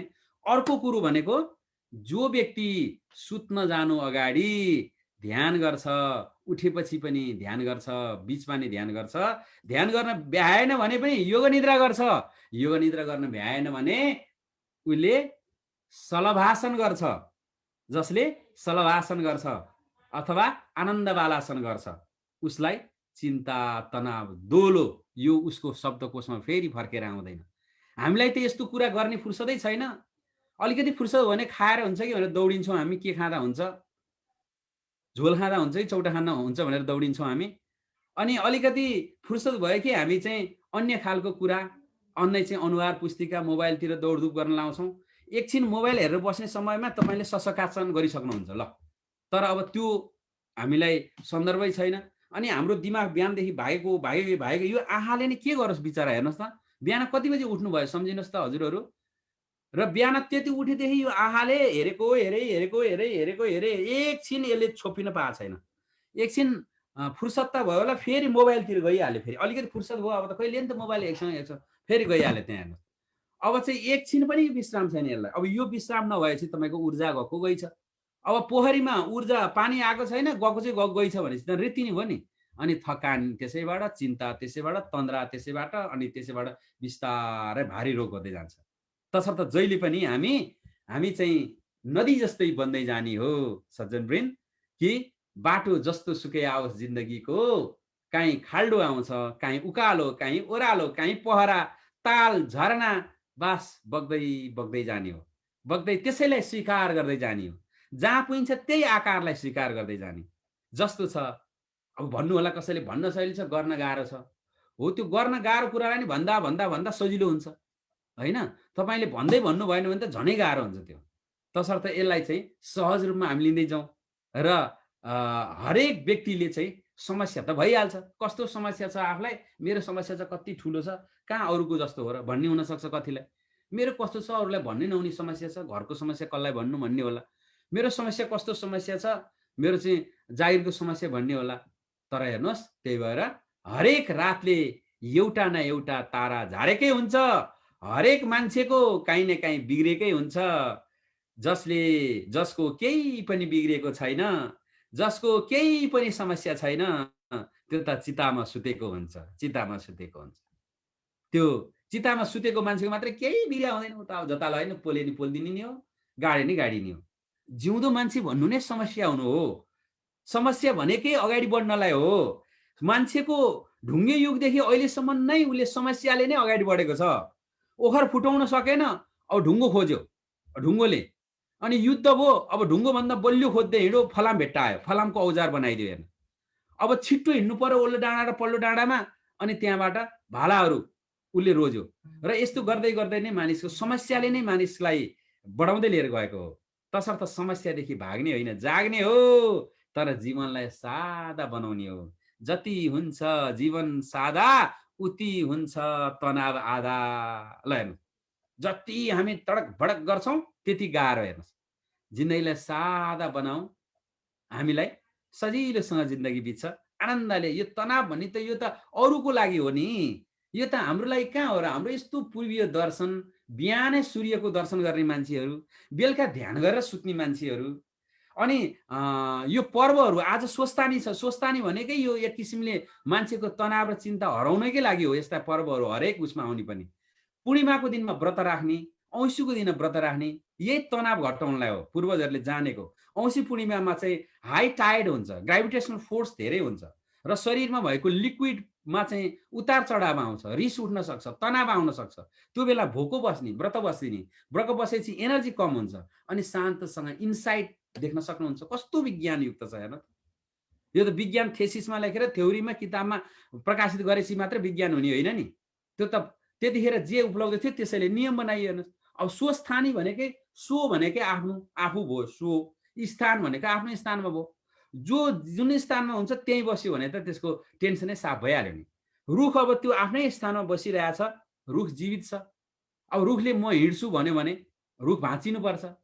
अब त्यस्तै गरेर हामी चाहिँ के गर्छौँ भने हामीलाई आफ्नो स्थानभन्दा बाहिर जान खोज्छौँ, मनुष्यलाई दिएको क्षमताभन्दा बाहिर जान खोज्छौँ, र प्रकृतिलाई मास्न खोज्छौँ। अनि रात परेपछि सुत्नु पर्ने हो हामी। तर हामी चाहिँ अबेर राति 1-2 बजेसम्म हामी चाहिँ विभिन्न अनेक तरिकाले बस्छौँ र तामस भोजन गरेर बस्छौँ भने प्रकृतिको विरोध भयो हाम्रो।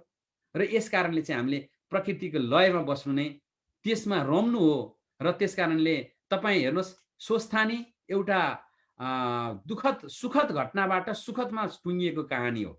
चाहे यसलाई साहित्यको रूपमा लेखेर हेर्नुहोस्, चाहे धर्मग्रन्थको रूपमा हेर्नुहोस्, यसभित्र अनेकौँ आयाम छन्। एउटा पक्षलाई मात्रै हेरेर विश्लेषण गरियो भने हामीले त्यसको लेखक र त्यो ग्रन्थको अपमान हुन्छ। तसर्थ यो भनेको एउटा सिङ्गो साङ्गो पाङ्गो, दुःखपछि सुख आउँछ, र कर्मभन्दा बलियो केही पनि छैन। र कर्म महत्त्वपूर्ण छ, धैर्यता महत्त्वपूर्ण हो।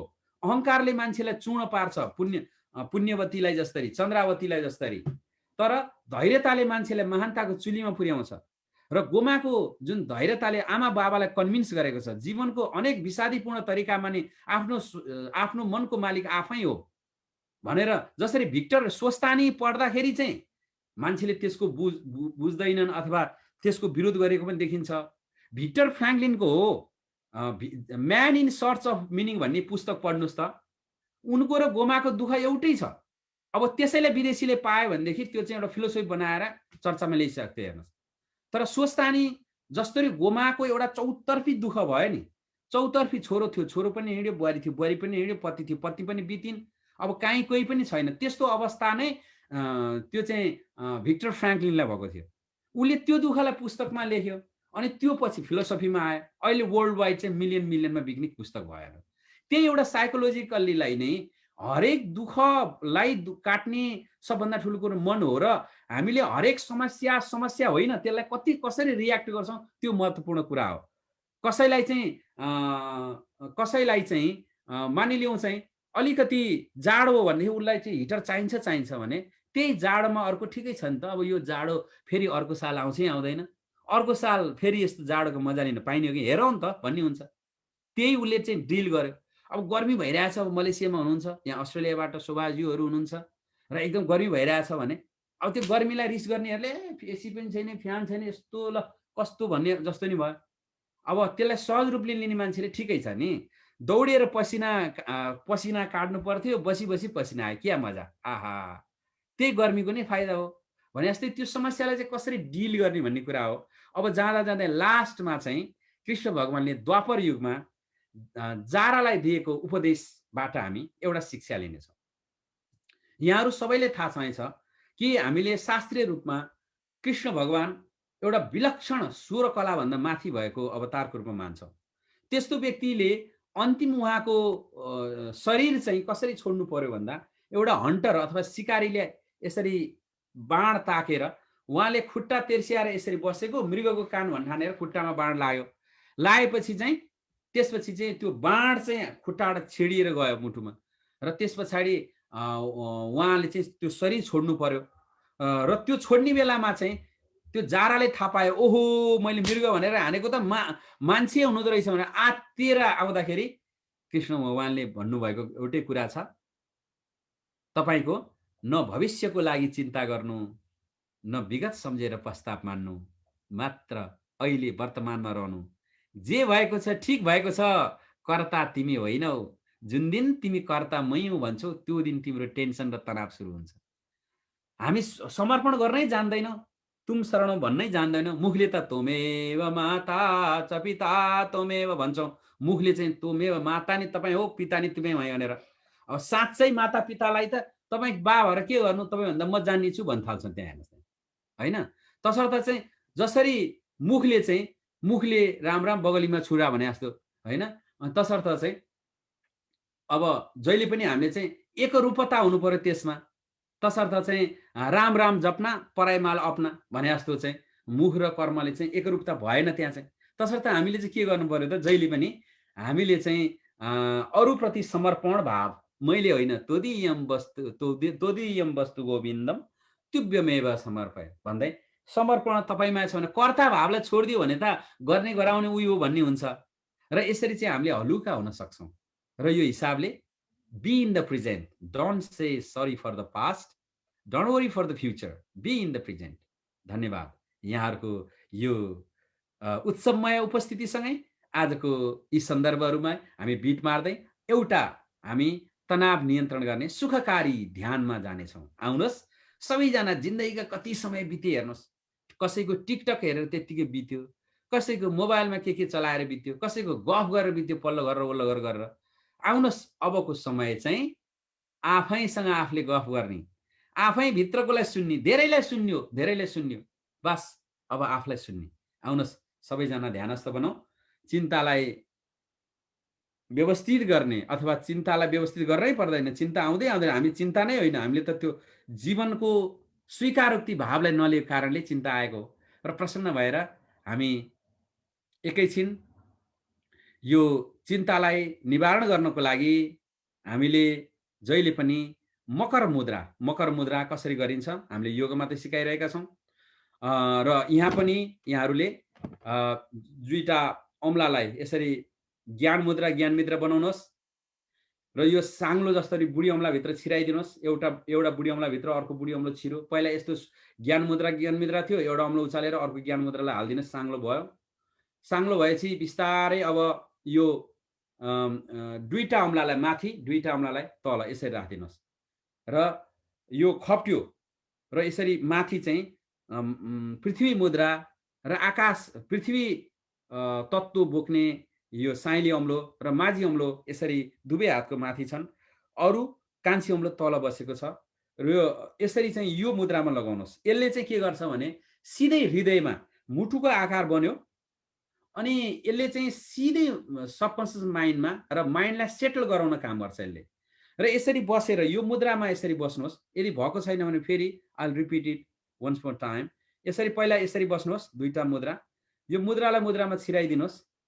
छिराएपछि यसरी अम्ला तीनटा अम्ला बाँकी रह्यो। तीनटा अम्लामा यो दुईटा अम्लालाई यसरी क्रस गराइदिनुहोस् र कान्छी अम्लो तल लिएर आउनुहोस् यसरी।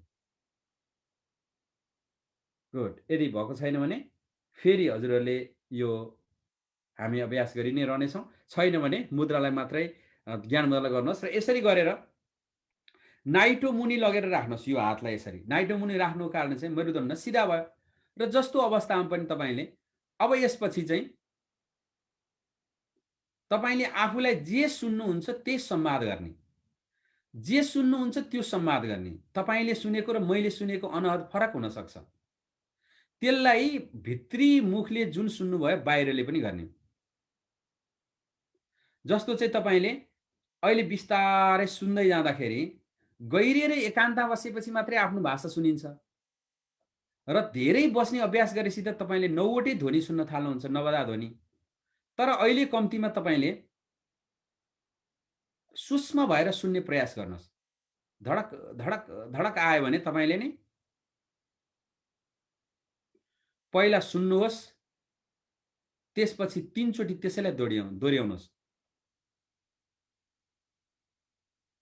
अब मैले कानमा चाहिँ गरेको चाहिँ आवाज सुनिरहेको छु। मैले त्यो गुन्जन आइरहेको छ तलबाट र त्यो गुन्जनलाई नै मैले सुन्दा सुन्दा सुन्दा गरेर अब बाहिरी मुखले नै भन्ने छु म।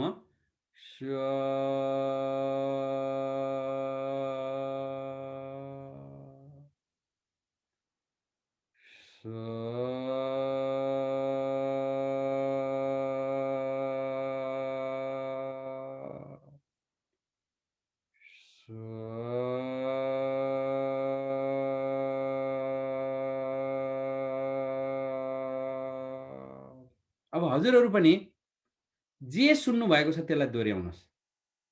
ओम सुन्नुभयो कि केही सुन्नु भएन भने ढकलक ढकलक सुन्नुभयो भने त्यसैलाई नै धड्कन ढकलक ढकलक ढकलक त्यसैलाई दोहोऱ्याउनुहोस्। र अनि त्यस्तै तपाईँले जे सुन्नुहुन्छ त्यहाँ सुन्नुहोस्, बाहिर मुखले भन्नुहोस्, सुन्नुहोस्, बाहिर मुखले भन्नुहोस्। यस्तो राम्रो विधि छ कि यो आफ्नो परिवारका सदस्य कसैलाई पनि पहिला त यो गरेर आफै गरेर हेर्योस् उसले। हामीलाई विश्वास गर्नु पर्दैन, शास्त्रलाई विश्वास गर्नु पर्दैन। आफै अभ्यास गरेर, किनभने पहिला ज्ञान मस्तिष्कबाट आयो, चेतनाबाट आयो, पछि मात्रै शास्त्रमा र उपदेशमा आएका हुन्। सुन्दै जानुहोस्।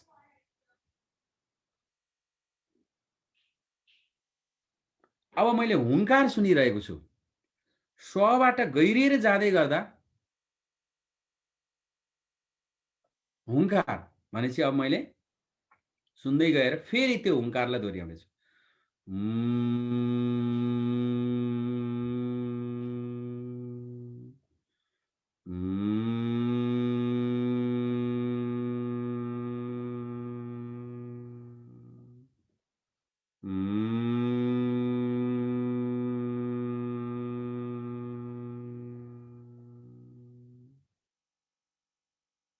सुन्दै जानुहोस्।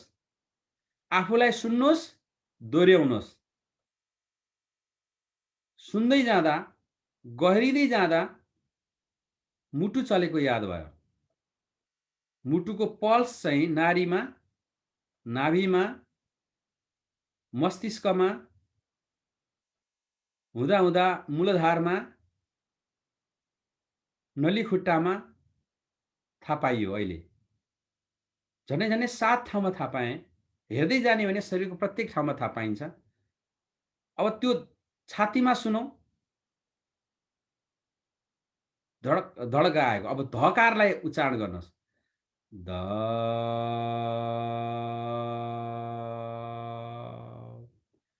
ध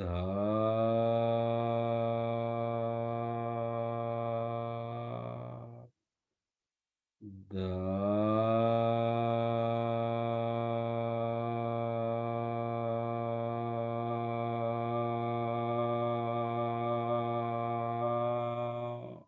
लामो जति सक्नुहुन्छ गर्दै जानुहोस्, जसले गर्दा कुम्भक रेचक पूरक पनि भयो।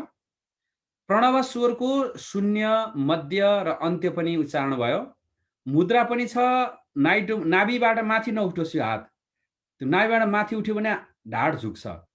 यसरी बस्नुहोस् र यसरी बसेर त्यो अनहतलाई कम्तीमा आधा घन्टासम्म दोहोऱ्याइरहनुहोस्। तपाईँ जे सुन्नुहुन्छ सुन्नुहोस्, दोहोऱ्याउनुहोस्, सुन्नुहोस्, दोहोऱ्याउनुहोस्, आफैसँग सम्हाल।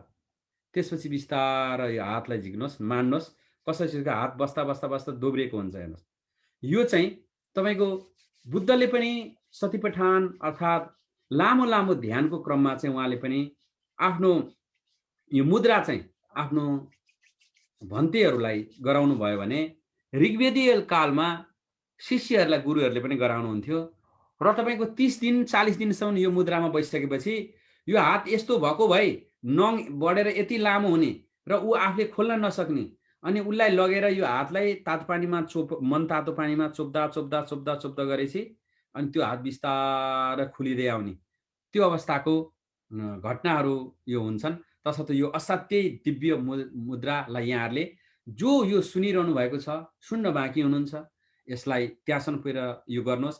हामीले हाम्रो शिविरमा प्रयोग गरेर गराएर धेरैभन्दा धेरै देशी विदेशीहरू, धेरैभन्दा धेरै विभिन्न सम्प्रदाय राष्ट्रियताका व्यक्तिहरूलाई यी विभिन्न चरणबाट माथि उठाउन सफल बनाउनको लागि परमात्माले माध्यम बनाउनु भयो र त्यसलाई नै हजुरहरूको माझ राख्ने जमर्को भयो। र यो सँगसँगै एकचोटि मजाले मुस्कुराउनुहोस् अनि हाँसो। हाँसो नै रोग नास्यो, जो हाँस्यो सारा पीडा नास्यो। आउनुहोस्, तनाव र चिन्तालाई यहीँ छोडौ, मजाले हाँसौँ। आज स्वस्थानी माताको जय भन्दै मजासितले हाँसौँ।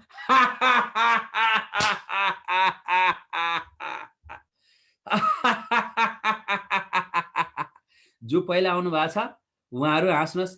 उहाँहरूलाई हेर्नुहोस्, तपाईँलाई दाँत देखिएला कि दाँत बिहान माझेको थिएन देखिको हाल्छन् कि भन्ने डर लाग्यो भने केही चिन्ता नमान्नु, मुख छोपेर हाँस्नै हुन्छ। ल हेर्नुहोस्, ल अब सबैजनालाई फेरि एकचोटि आनन्दित भएर गहिरो श्वास लिएर गहिरो श्वास लिनुहोस्।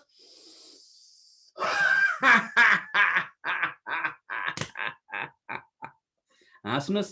पैसा पनि तिर्न पर्ने, आयु पनि बढ्ने ठुलो औषधि। हेर्नुहोस्, तसर्थ आउनुहोस्, सबैलाई प्रणाम छ। आदरणीय व्यक्तित्वहरू, यहाँहरूको समय, साथ र शरीरतालाई जय होस्। अत्यन्तै सुमधुर बाणी श्रवण गर्दै गुरुको जुन प्रवचन सुन्यौँ, वास्तवमा हामी धेरै किसिमका चाहना राख्छौँ। ती चाहनाहरू, इच्छाहरू पुरा नहुँदा दुखी हुन्छौँ। सामान्य मनुष्यको त्यो प्रक्रिया नै छ। त्यसलाई बिस्तारै बिस्तारै हामी संस्कारमा परिवर्तन गर्छौँ र त्यसैबाट हामी तनावग्रस्त हुँदै विभिन्न रोगहरू आफै निम्त्याउने रहेछौँ गुरुदेव। र आफ्ना डिजायरहरू फुलफिल गर्न सक्दा सानो सानो कुराहरूले गर्दा पनि हामी वास्तवमा मानसिक रोगी हुन पुग्ने रहेछौँ। अब यसको लागि योगस्थः कुरु कर्माणि सङ्गत्यक्त धनञ्जय सिद्धयः सिद्धयोः समो भूत्वा समत्तम योग उच्यते। वास्तवमा समत्तमको भाव नै मूल मन्त्र रहेछ। गुरुको जुन प्रवचनबाट हामी जान्यौँ, अवश्य पनि हजुरको सङ्गतबाट, सत्सङ्गबाट हामी धेरै कुराहरू सिकेर बिस्तारै हामी हल्का हुँदै, जति हामी अहिले आफैले भारी बोकिरहेका छौँ विभिन्न तनावग्रस्त भएर, त्यसबाट पक्कै पनि मुक्त हुनेछौँ। र यही सन्दर्भमा अब सुमधुर भजनको पालो भएको छ। हाम्रो आदरणीय विश्वनाथ दाहाल गुरुज्यूले एउटा सुमधुर भजन श्रवण गाइरहेको छ। स्वागत छ हजुरलाई। नमो नमः।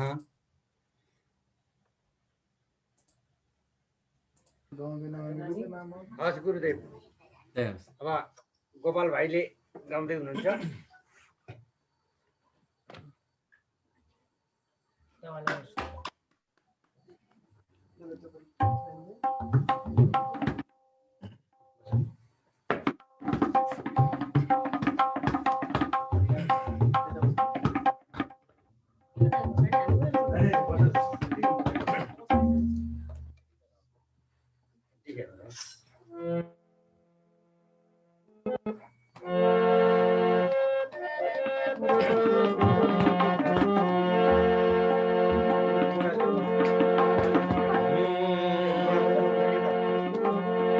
गजाननं भूतगणादिसेवितं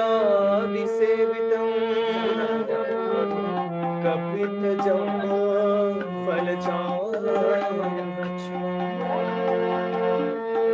उमासुतं शोकविनाशकारकं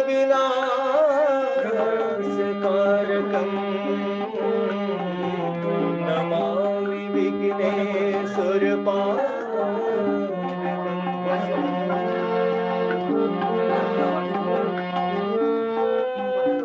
गुरु ब्रह्मा गुरु विष्णु गुरुदेव महेश्वर गुरु साक्षात् परं ब्रह्म तस्मै श्री गुरवे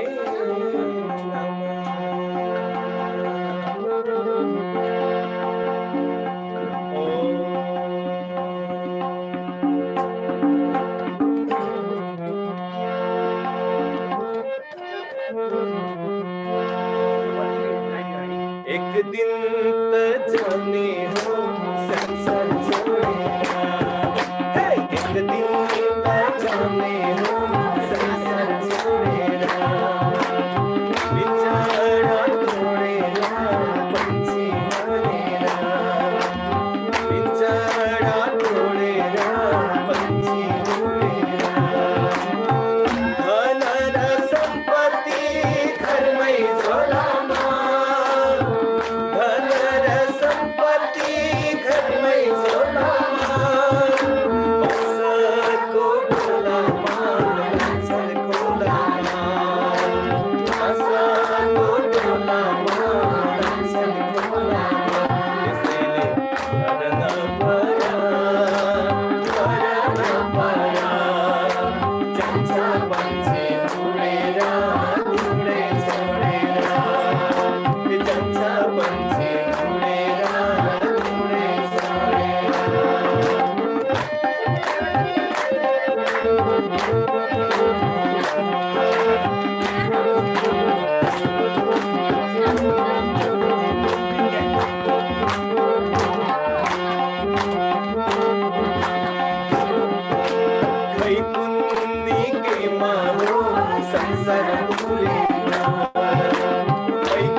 जान्छ बोलेर त्यसैले भजन परा जान्छ मान्छे उडेर डुले छोडेर यसैले भजन परा जान्छ मान्छे उडेर डुले छोडेर एक दिन त जाने हो संसार छोडेर एक दिन त जाने हो संसार छोडेर पिञ्जरा तोडेर पंछी उडेर पिञ्जरा तोडेर पंछी उडेर धन र सम्पत्ति घरमै झोलामा धन र सम्पत्ति घरमै झोलामा बासाको डोलामा लाग्छन् खोलामा बासाको डोलामा लाग्छन् खोलामा यसैले मरन परा जान्छ मान्छे उडेर डुले छोडेर यसैले मरन परा जान्छ मान्छे उडेर डुले छोडेर जान्छ मान्छे उडेर डुले छोडेर जान्छ मान्छे उडेर डुले छोडेर सच्चिदानन्द भगवानको साधकको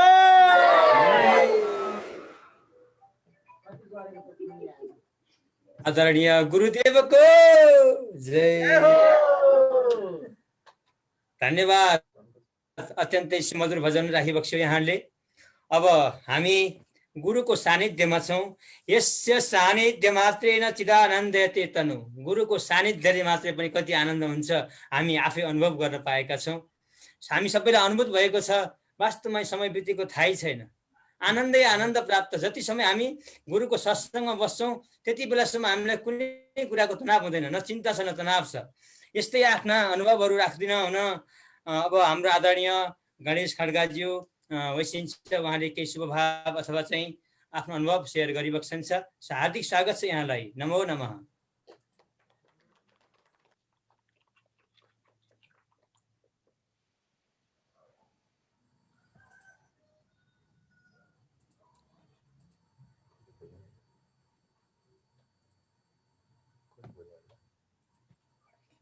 गणेश खड्गाज्यू प्राविधिक रूपमा अलिकति गर्दै बसिन्छ बना अधिकारीज्यू पनि बसिन्छ हजुरले शुभभाव अलिकति आफ्नो अनुभवहरू राखिबक्सियोस्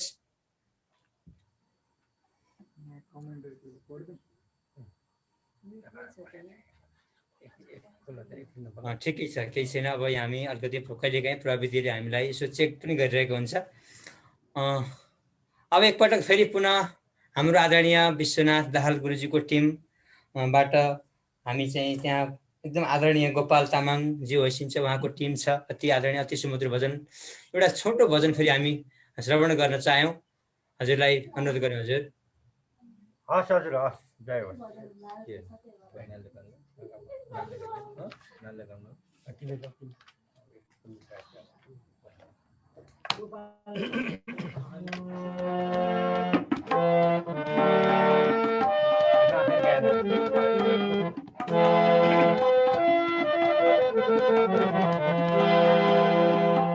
एउटा कृष्ण भजन गाउने कोसिस गर्दैछु म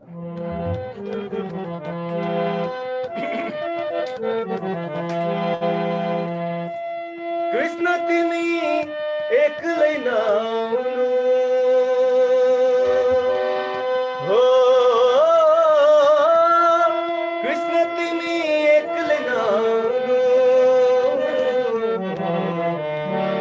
राधनली आउने भए आउँदैन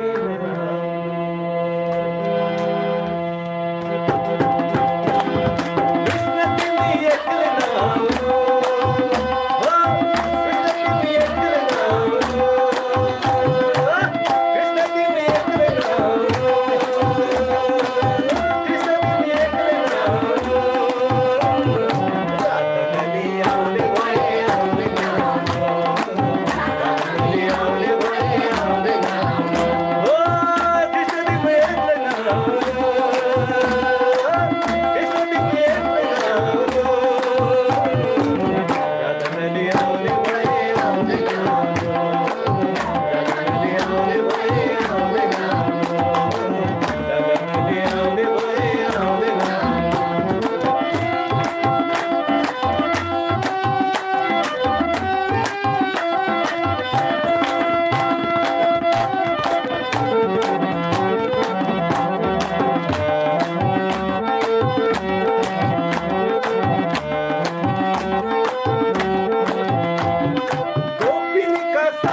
मखन हातमा सुदामाका साथमा दही मखन हातमा कृष्ण तिमी खाँदै आउनु कृष्ण तिमी खाँदै आउनु राधाले आउने भए आउँदैन राधाले आउने भए आउँदैन ओ कृष्ण तिमी एकैन आउनु कृष्ण तिमी एकैन आउनु राधाले आउने भए आउँदैन राधाले आउने भए आउँदैन राधाले आउने भए आउँदैन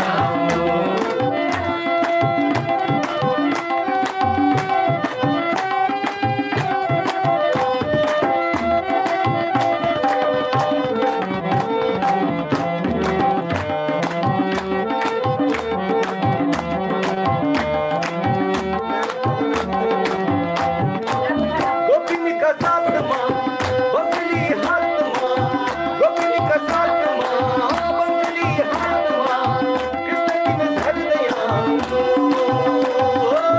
कृष्ण तिमी झर्दै आउनु राधाले आउने भए आउँदैन राधाले आउने भए आउँदैन ओ कृष्ण तिमी एकैन आउनु कृष्ण तिमी एकैन आउनु राधाले आउने भए आउँदैन राधाले आउने भए आउँदैन राधाले आउने भए आउँदैन आउँदैन आउँदैन आउँदैन कृष्ण आउँदैन राधाले आउने भए आउँदैन राधाले आउने भए आउँदैन राधाले आउने भए आउँदैन राधाले आउने भए आउँदैन राधाले आउने भए आउँदैन राधाले आउने भए आउँदैन बोलो कृष्ण भगवानको आदरणीय गुरुदेवको धन्यवाद। अत्यन्तै सुमधुर भजन, जति सुन्यो उति सुनौ लाग्ने यस्तो सुमधुर भजन हामी श्रवण गर्न पाएका छौँ। आदरणीय गणेश खड्काज्यू, हजुरको के शुभभाव छ भने कृपया एकचोटि राखिदिई बक्सेला। गणेश खड्काज्यू। सबैलाई नमस्ते, गुरुदेवलाई विशेष नमन। म आज यो फर्स्टमा यसमा जोडिन पाएँ। हाम्रो शोभा म्याडमलाई पनि म धन्यवाद दिन चाहन्छु, उहाँले मलाई यसमा जोड्नु हो। अब यो सत्सङ्गमा अब गुरुबाट आउँदा दिनमा अझ सद्विचारहरू मलाई प्राप्त हुनेछ। म यसमा जोडिन पाएको एकदम गर्व महसुस गरिरहेको छु र आउँदा दिनहरूमा पनि म अब यो समाजमा जोडिन्छु भन्ने कुरा राख्दै म अहिले यति छोटकरीमा बिदा भएँ। हस् त, फेरि गुरुदेवलाई नमन। हस्, धन्यवाद। यो जोडिँदै जाने क्रम छ, धेरै धेरै जोडिनु छ र जोडिँदै आफू योग गर्दै एउटा योग गराउँदै सत्सङ्ग गराउँदै जानु छ। अब हामी कार्यक्रमको लगभग अन्तिम अवस्थामा आइपुगेका छौँ। अब यहाँहरूको कुनै जिज्ञासा छ आदरणीय गुरुदेवसँग, केही प्रश्नहरू छन् भने इलेक्ट्रोनिक हात उठाएर राख्न सक्नुहुन्छ। त्यसपछि हामी लगभग समापन जानेछौँ।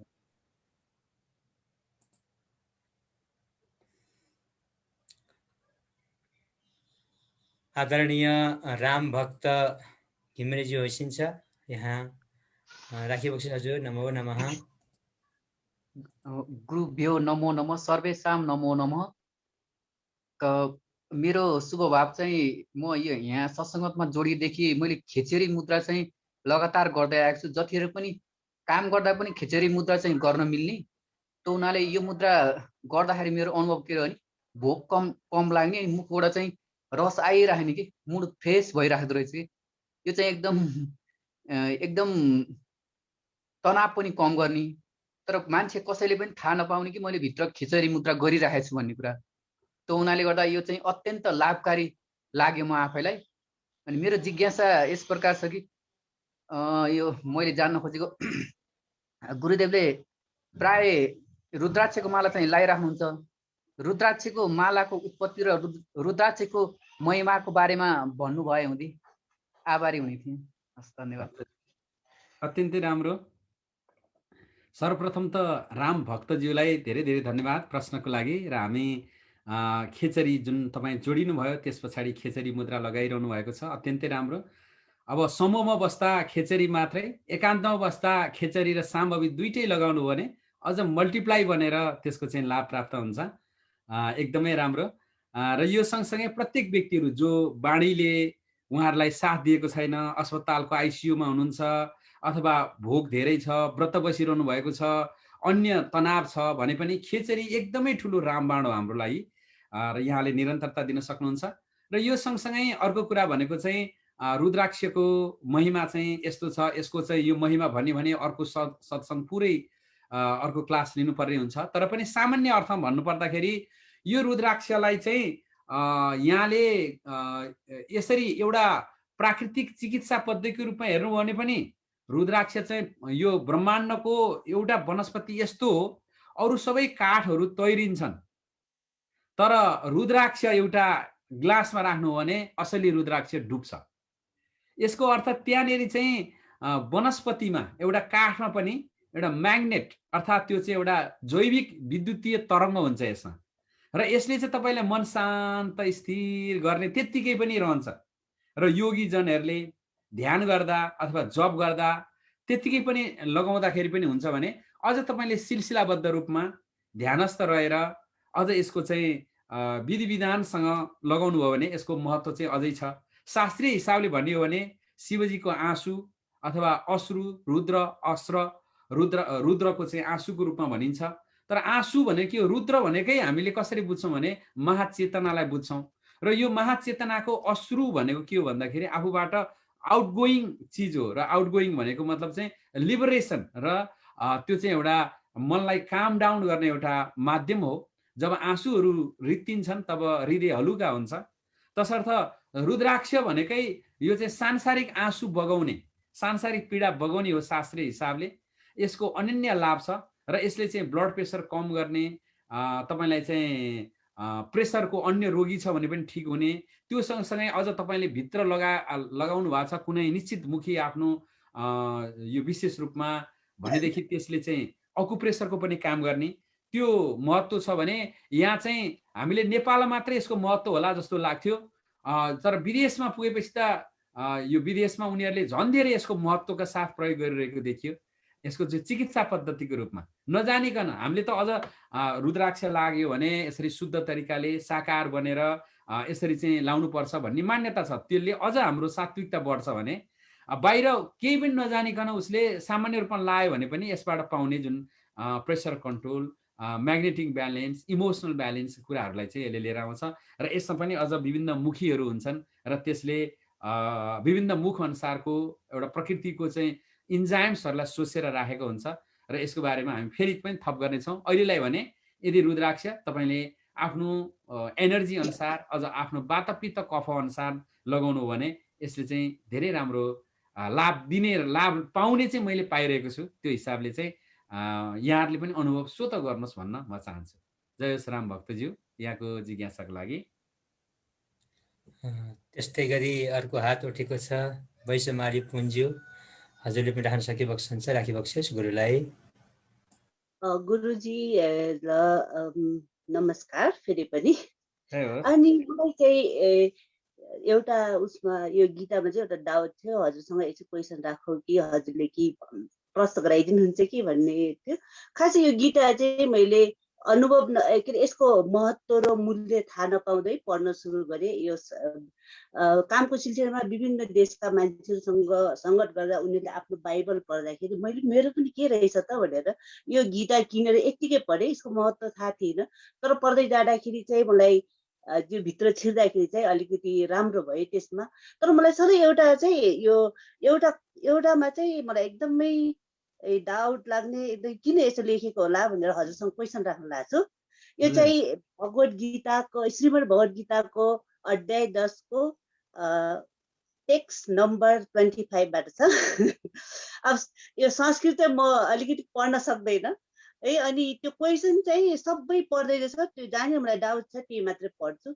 यहाँनिर चाहिँ के लेखा छ भने sometimes the animal sacrifices are recommended, but in the sacrifice of Hare Krishna, there is no question of violence भनेर राखिदियो सर।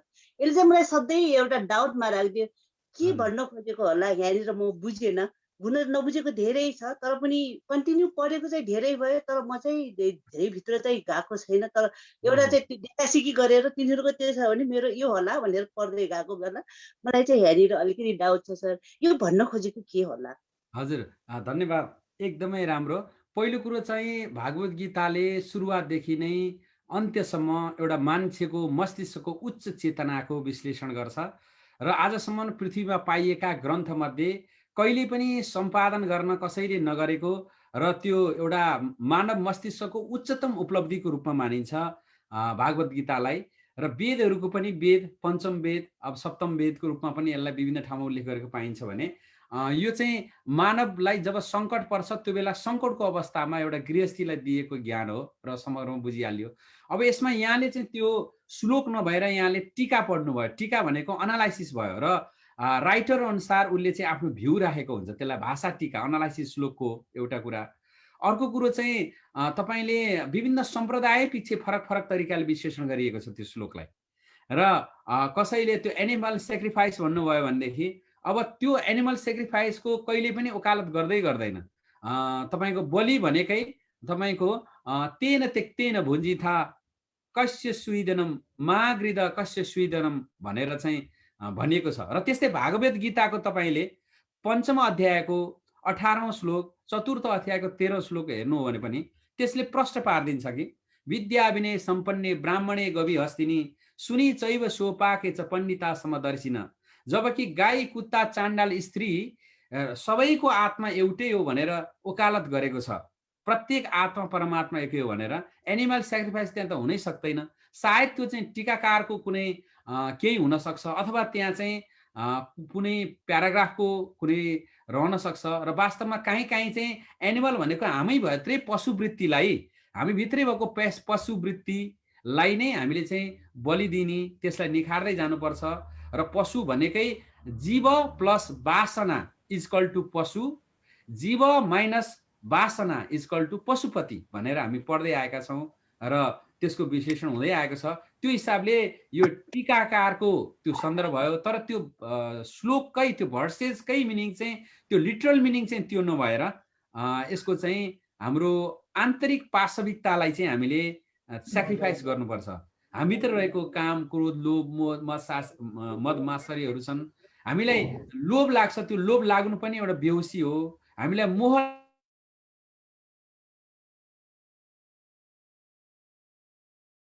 गुरुदेव त म्युट भएको छ गुरु, प्राविधिक कारणले। हजुर यो चाहिँ यस हिसाबले चाहिँ यसलाई टीकाको हिसाबले चाहिँ हामीले लिन सकिन्छ।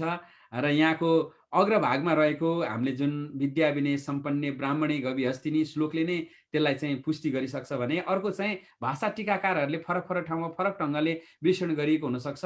र खास भन्यो भने हामीभित्रै भएको पशुवत गुणलाई सेक्रिफाइस गर्नुलाई नै उपनिषद गीताहरूले वकालत गर्छ भने कुनै पनि जनावरलाई वध गर्नु, सेक्रिफाइस गर्नु भन्ने कुरो चाहिँ छँदै छैन। अझ देवी भागवतमा त जसले देवीको नाउँमा कसैले वध गर्छ पशुलाई भनेदेखि देवी त्यो पशुको शरीरमा जतिवटा रौँ छ त्यति जन्म चाहिँ नरकमा पर्नुपर्छ भन्ने सम्बन्ध रहेको छ भनेदेखि यसलाई निश्चिन्त भए हुन्छ। अहिंसा परमो धर्म, आत्मा परमात्मा एकै।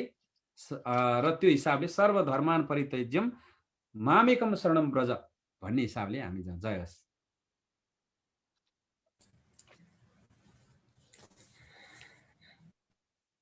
हामी समयको किनारमा छौँ। हजुर अब अन्तिममा आएका छौँ। अब हाम्रो आदरणीय गुरुदेव र यहाँ उपस्थित हुनुभएका सम्पूर्ण आदरणीय दिव्यजनहरूलाई एउटा धन्यवाद सही स्वभाव राखिदिनु हाम्रो आदरणीय सौमिका श्रेष्ठज्यूलाई अनुरोध गर्दछु। सौमिकाज्यू नमो नमः। जय होस्।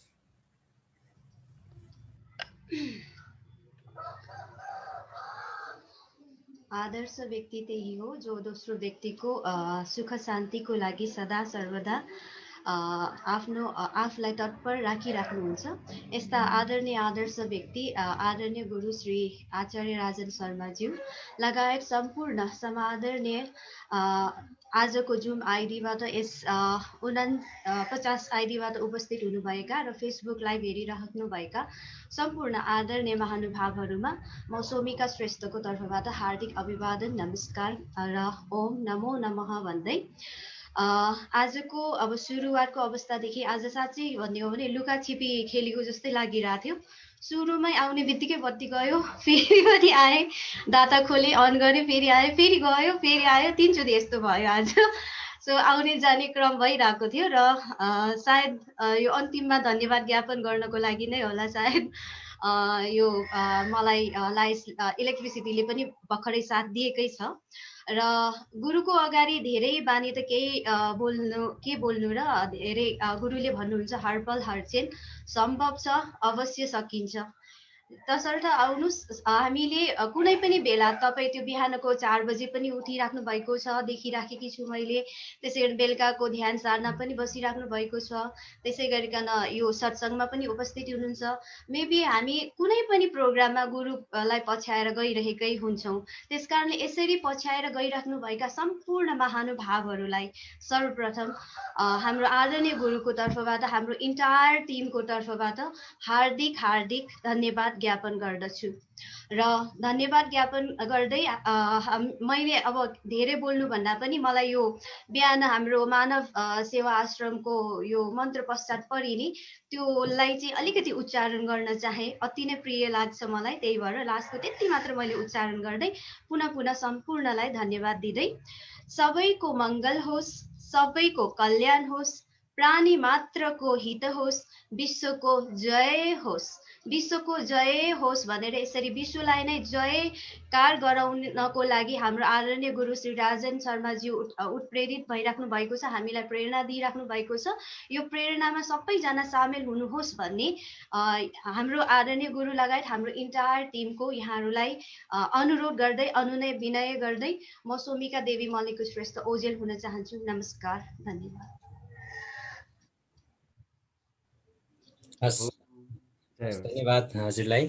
अब हामी कार्यक्रम अन्तिममा आएका छौँ। अब फेरि अन्तिममा एउटा भजनमा नाच्दै र अनि गुरुको चाहिँ त्यसपछि गुरुले समापन गरिबक्सन्छ र अन्तिममा एउटा सुमधुर भजन, नचाउने खालको भजन बजाइदिनु हुन अनुरोध गर्दै विश्वनाथ दाहाल गुरुजीको टिमलाई र अन्तिममा शान्ति पाठबाट गुरुजीलाई पनि समापन गरिदिनु विनम्र अनुरोध गर्दै म पनि यहाँहरूबाट ओजेल पर्न चाहन्छु। हस्त नमो नमः।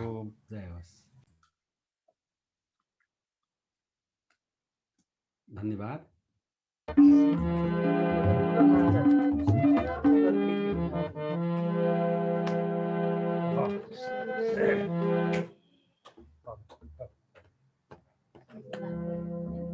एउटा शिवको भजन म प्रस्तुत गर्न चाहन्छु।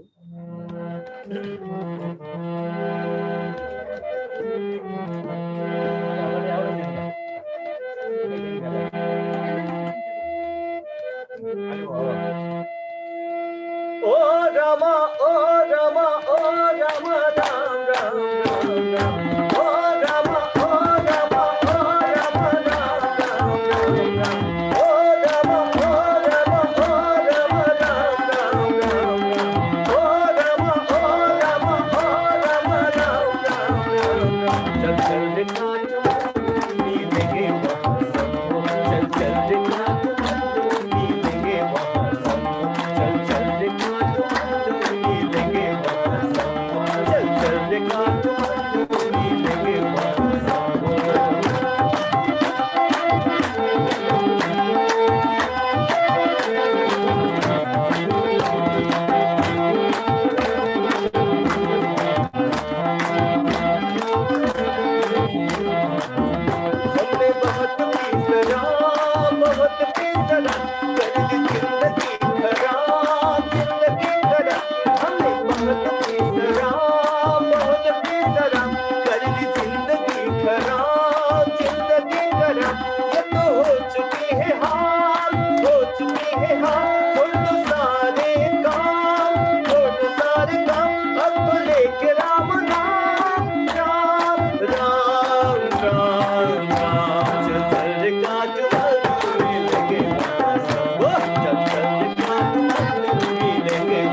बाबा पशुपतिनाथ की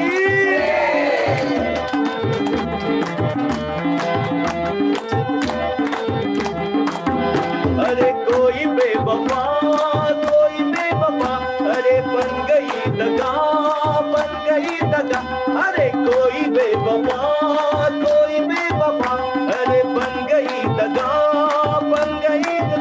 तेरे दर्द का इलाज वही जाके होगा आज रोजा शंभू का गुलाम चंद का चुमा डूबी लेके चंद का चुमा डूबी लेके चंद का चुमा डूबी लेके चंद का चुमा डूबी लेके ओ रमा राम राम ओ रमा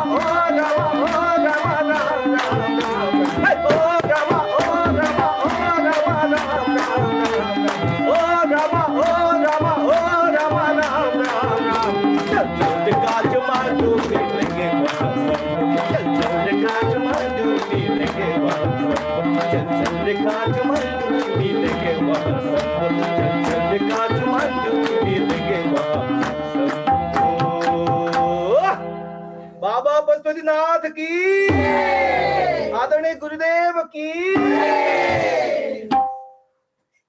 अत्यन्त सुन्दर अत्यन्त मनभोग तरिकाले हामीहरूको माझमा यस्तो राम्रो भजन कीर्तन र सुमधुर तरिकाले यस सत्सङ्गलाई आज हामीले समापन गर्दैछौँ र मानिसहरूको हृदय हृदयबाट एउटा उत्सव एउटा आनन्द एउटा मङ्गलको उदय भएको छ। Love is God, God is love भनिन्छ। जहाँ आनन्दको अनुभूति हुन्छ वास्तवमा स्वर्गको आनन्दीयताको नै त्यही हो। जहाँ हामी त्यो स्वर्णिम आनन्दको साक्षात्कार गर्छौँ त्यो नै दैवी शक्तिसँग जोडिएका हौँ हामी। तसर्थ यो दिव्यतासँग हामी सबै जोडिएका छौँ र हाम्रो मधुर तरिकाले बाजा गाजा सहित र आफ्नो समय र साथ दिएर जो जहाँबाट जोडिनु भएको छ, जुन देश देशाटनबाट हुनुहुन्छ, 95 वर्षको आमादेखि बालक वृद्धसम्म हुनुहुन्छ, एउटा देश मात्रै होइन अनेक देशबाट हुनुहुन्छ। हामी कतार, खाडी राष्ट्रदेखि अमेरिका, अस्ट्रेलियादेखि देशबाट आमा बाबाको काख छोडेर टाढा गएर न्यास्रो लागेको अवस्थादेखिका व्यक्तिहरूदेखि लिएर आफ्नै गाउँघरबाट बिदा भएको छोरोलाई अथवा छोरीलाई देख्न नपाउँदाखेरि खल्लो लागेको व्यक्तिहरूदेखि लिएर सम्पूर्णको एउटा जमघट भएको छ। त्यो पनि आध्यात्मिक जमघट भएको छ र त्यो यो आध्यात्मिक जमघटले एउटा हामी विदेशिएका हाम्रो सौभाग्य नै एकजना दाजुभाइ एउटा देशमा, अर्को दाजुभाइ अर्को देशमा, आधा परिवार एउटा देशमा, आधा परिवार अर्को देशमा। हामीलाई यो युगले यस्तै भाग्य बाँडेको छ र यो अवस्थाको बीचमा पनि हामी बीच एउटा आफ्ना दाजुभाइहरू दिदीबहिनीहरू आफ्ना स्वर र सङ्गीत लिएर आफ्ना भावना मनको रूपान्तरणको विधि र व्यवहार लिएर उपस्थित हुने यो शनिबारको यो नवीन सत्सङ्ग कार्यक्रममा फेरि हामीले यसलाई ओजेल पार्नको लागि, बिट मार्नको लागि हामी किनारातर्फ आइसकेका छौँ। यहाँहरूको सुन्दर उपस्थितिले यो मानव जगतलाई नै एउटा नयाँ तरङ्ग प्रवाह गरिरहेको छ र हामीले युनिभर्समा बोलेको एउटा शब्द त्यहाँ चाहिँ कम्पाइल भएर रहन्छ भने हाम्रो बीचमा रहेका यस्ता आनन्दका अनुभूतिहरू यी हृदय हृदयबाट पग्लेर आएका यी भगवानका अनुपम चर्चाहरू र यिनले हामीलाई मात्र होइन समाज, देश र विश्वलाई नै करुणा, माया र चिन्तनको एउटा सद्मार्गमा डोर्याइरहेको छ र असर्थ यहाँहरूको उपस्थिति सदा नै यस्तै प्रेमपूर्ण बनेर हामी फेरि जोडिनेछौँ। समय जसरी पनि बित्छ, हामीले जता लगायौँ भने बित्छ भने सत्कर्ममा अथवा मनले रोजेको ठाउँमा लगाउँदाखेरि हामी उन्नत भन्छौँ र जुन कारणले पृथ्वीमा आएका छौँ त्यो कारणको खोजी गर्दै त्यसको लक्ष्यतर्फ हामी उन्मुख भइरहनेछौँ। हामी सबै एकै नासले यही समयमा यही जन्ममा मुक्त हुन सकौँ, शुद्ध हुन सकौँ, बुद्ध हुन सकौँ, क्लेशहरू हराएर जाउन्, हामी बीचमा भएको विभेदहरू सबै पन्छ्यौन्, हामीलाई हाम्रो वैभवलाई, हाम्रो संस्कार संस्कृतिलाई कसैले फुटाउन नसकोस्। हामी सबै दाजुभाइ हौँ, कोही ठुलो सानो छैनौँ। हामी सबै आत्मा परमात्मा एकै मान्ने वंशका व्यक्तिहरू हौँ। हामी सबैले यो संस्कार संस्कृतिलाई जीवन्त राखिराख्नु छ। यहाँहरूको उपस्थितिले पनि ठुलो योगदान दिन्छ, जो जहाँबाट जसरी स्वरूप हुनुभयो। हजुरप्रति हृदयदेखिकै मेरो हृदय पटदेखि नै यहाँहरूलाई साष्टाङ्ग प्रणाम छ। कुनै त्रुटि कुनै गल्तीमा क्षमा माग्दै, कुनै राम्रो काममा हाम्रा ऋषिमुनि सन्त महर्षिहरूलाई नै धन्यवाद दिनुहोला भन्दै आजको यस सुमधुर सन्ध्याबाट हामी सबै ओठ ओठमा मुस्कान लिएर, मन मनमा शान्ति लिएर, मुस्कान लिएर शान्तिको प्रार्थना गर्दै बिदा हुन्छौँ। ओम पूर्णमदः पूर्णमिदं पूर्णात् पूर्णमुदच्यते पूर्णस्य पूर्णमादाय पूर्णमेवावशिष्यते। ओम शान्ति शान्ति शान्ति। सबैको मङ्गल होस्, सबैको कल्याण होस्, सबै बाँच्न सकियोस्, सबैको अस्तित्व निर्भयका साथ रहोस्। प्राणी जीव जन्तु वनस्पति प्रकृति सबैको कल्याण होस्। ओम शान्ति शान्ति शान्ति। जय होस्।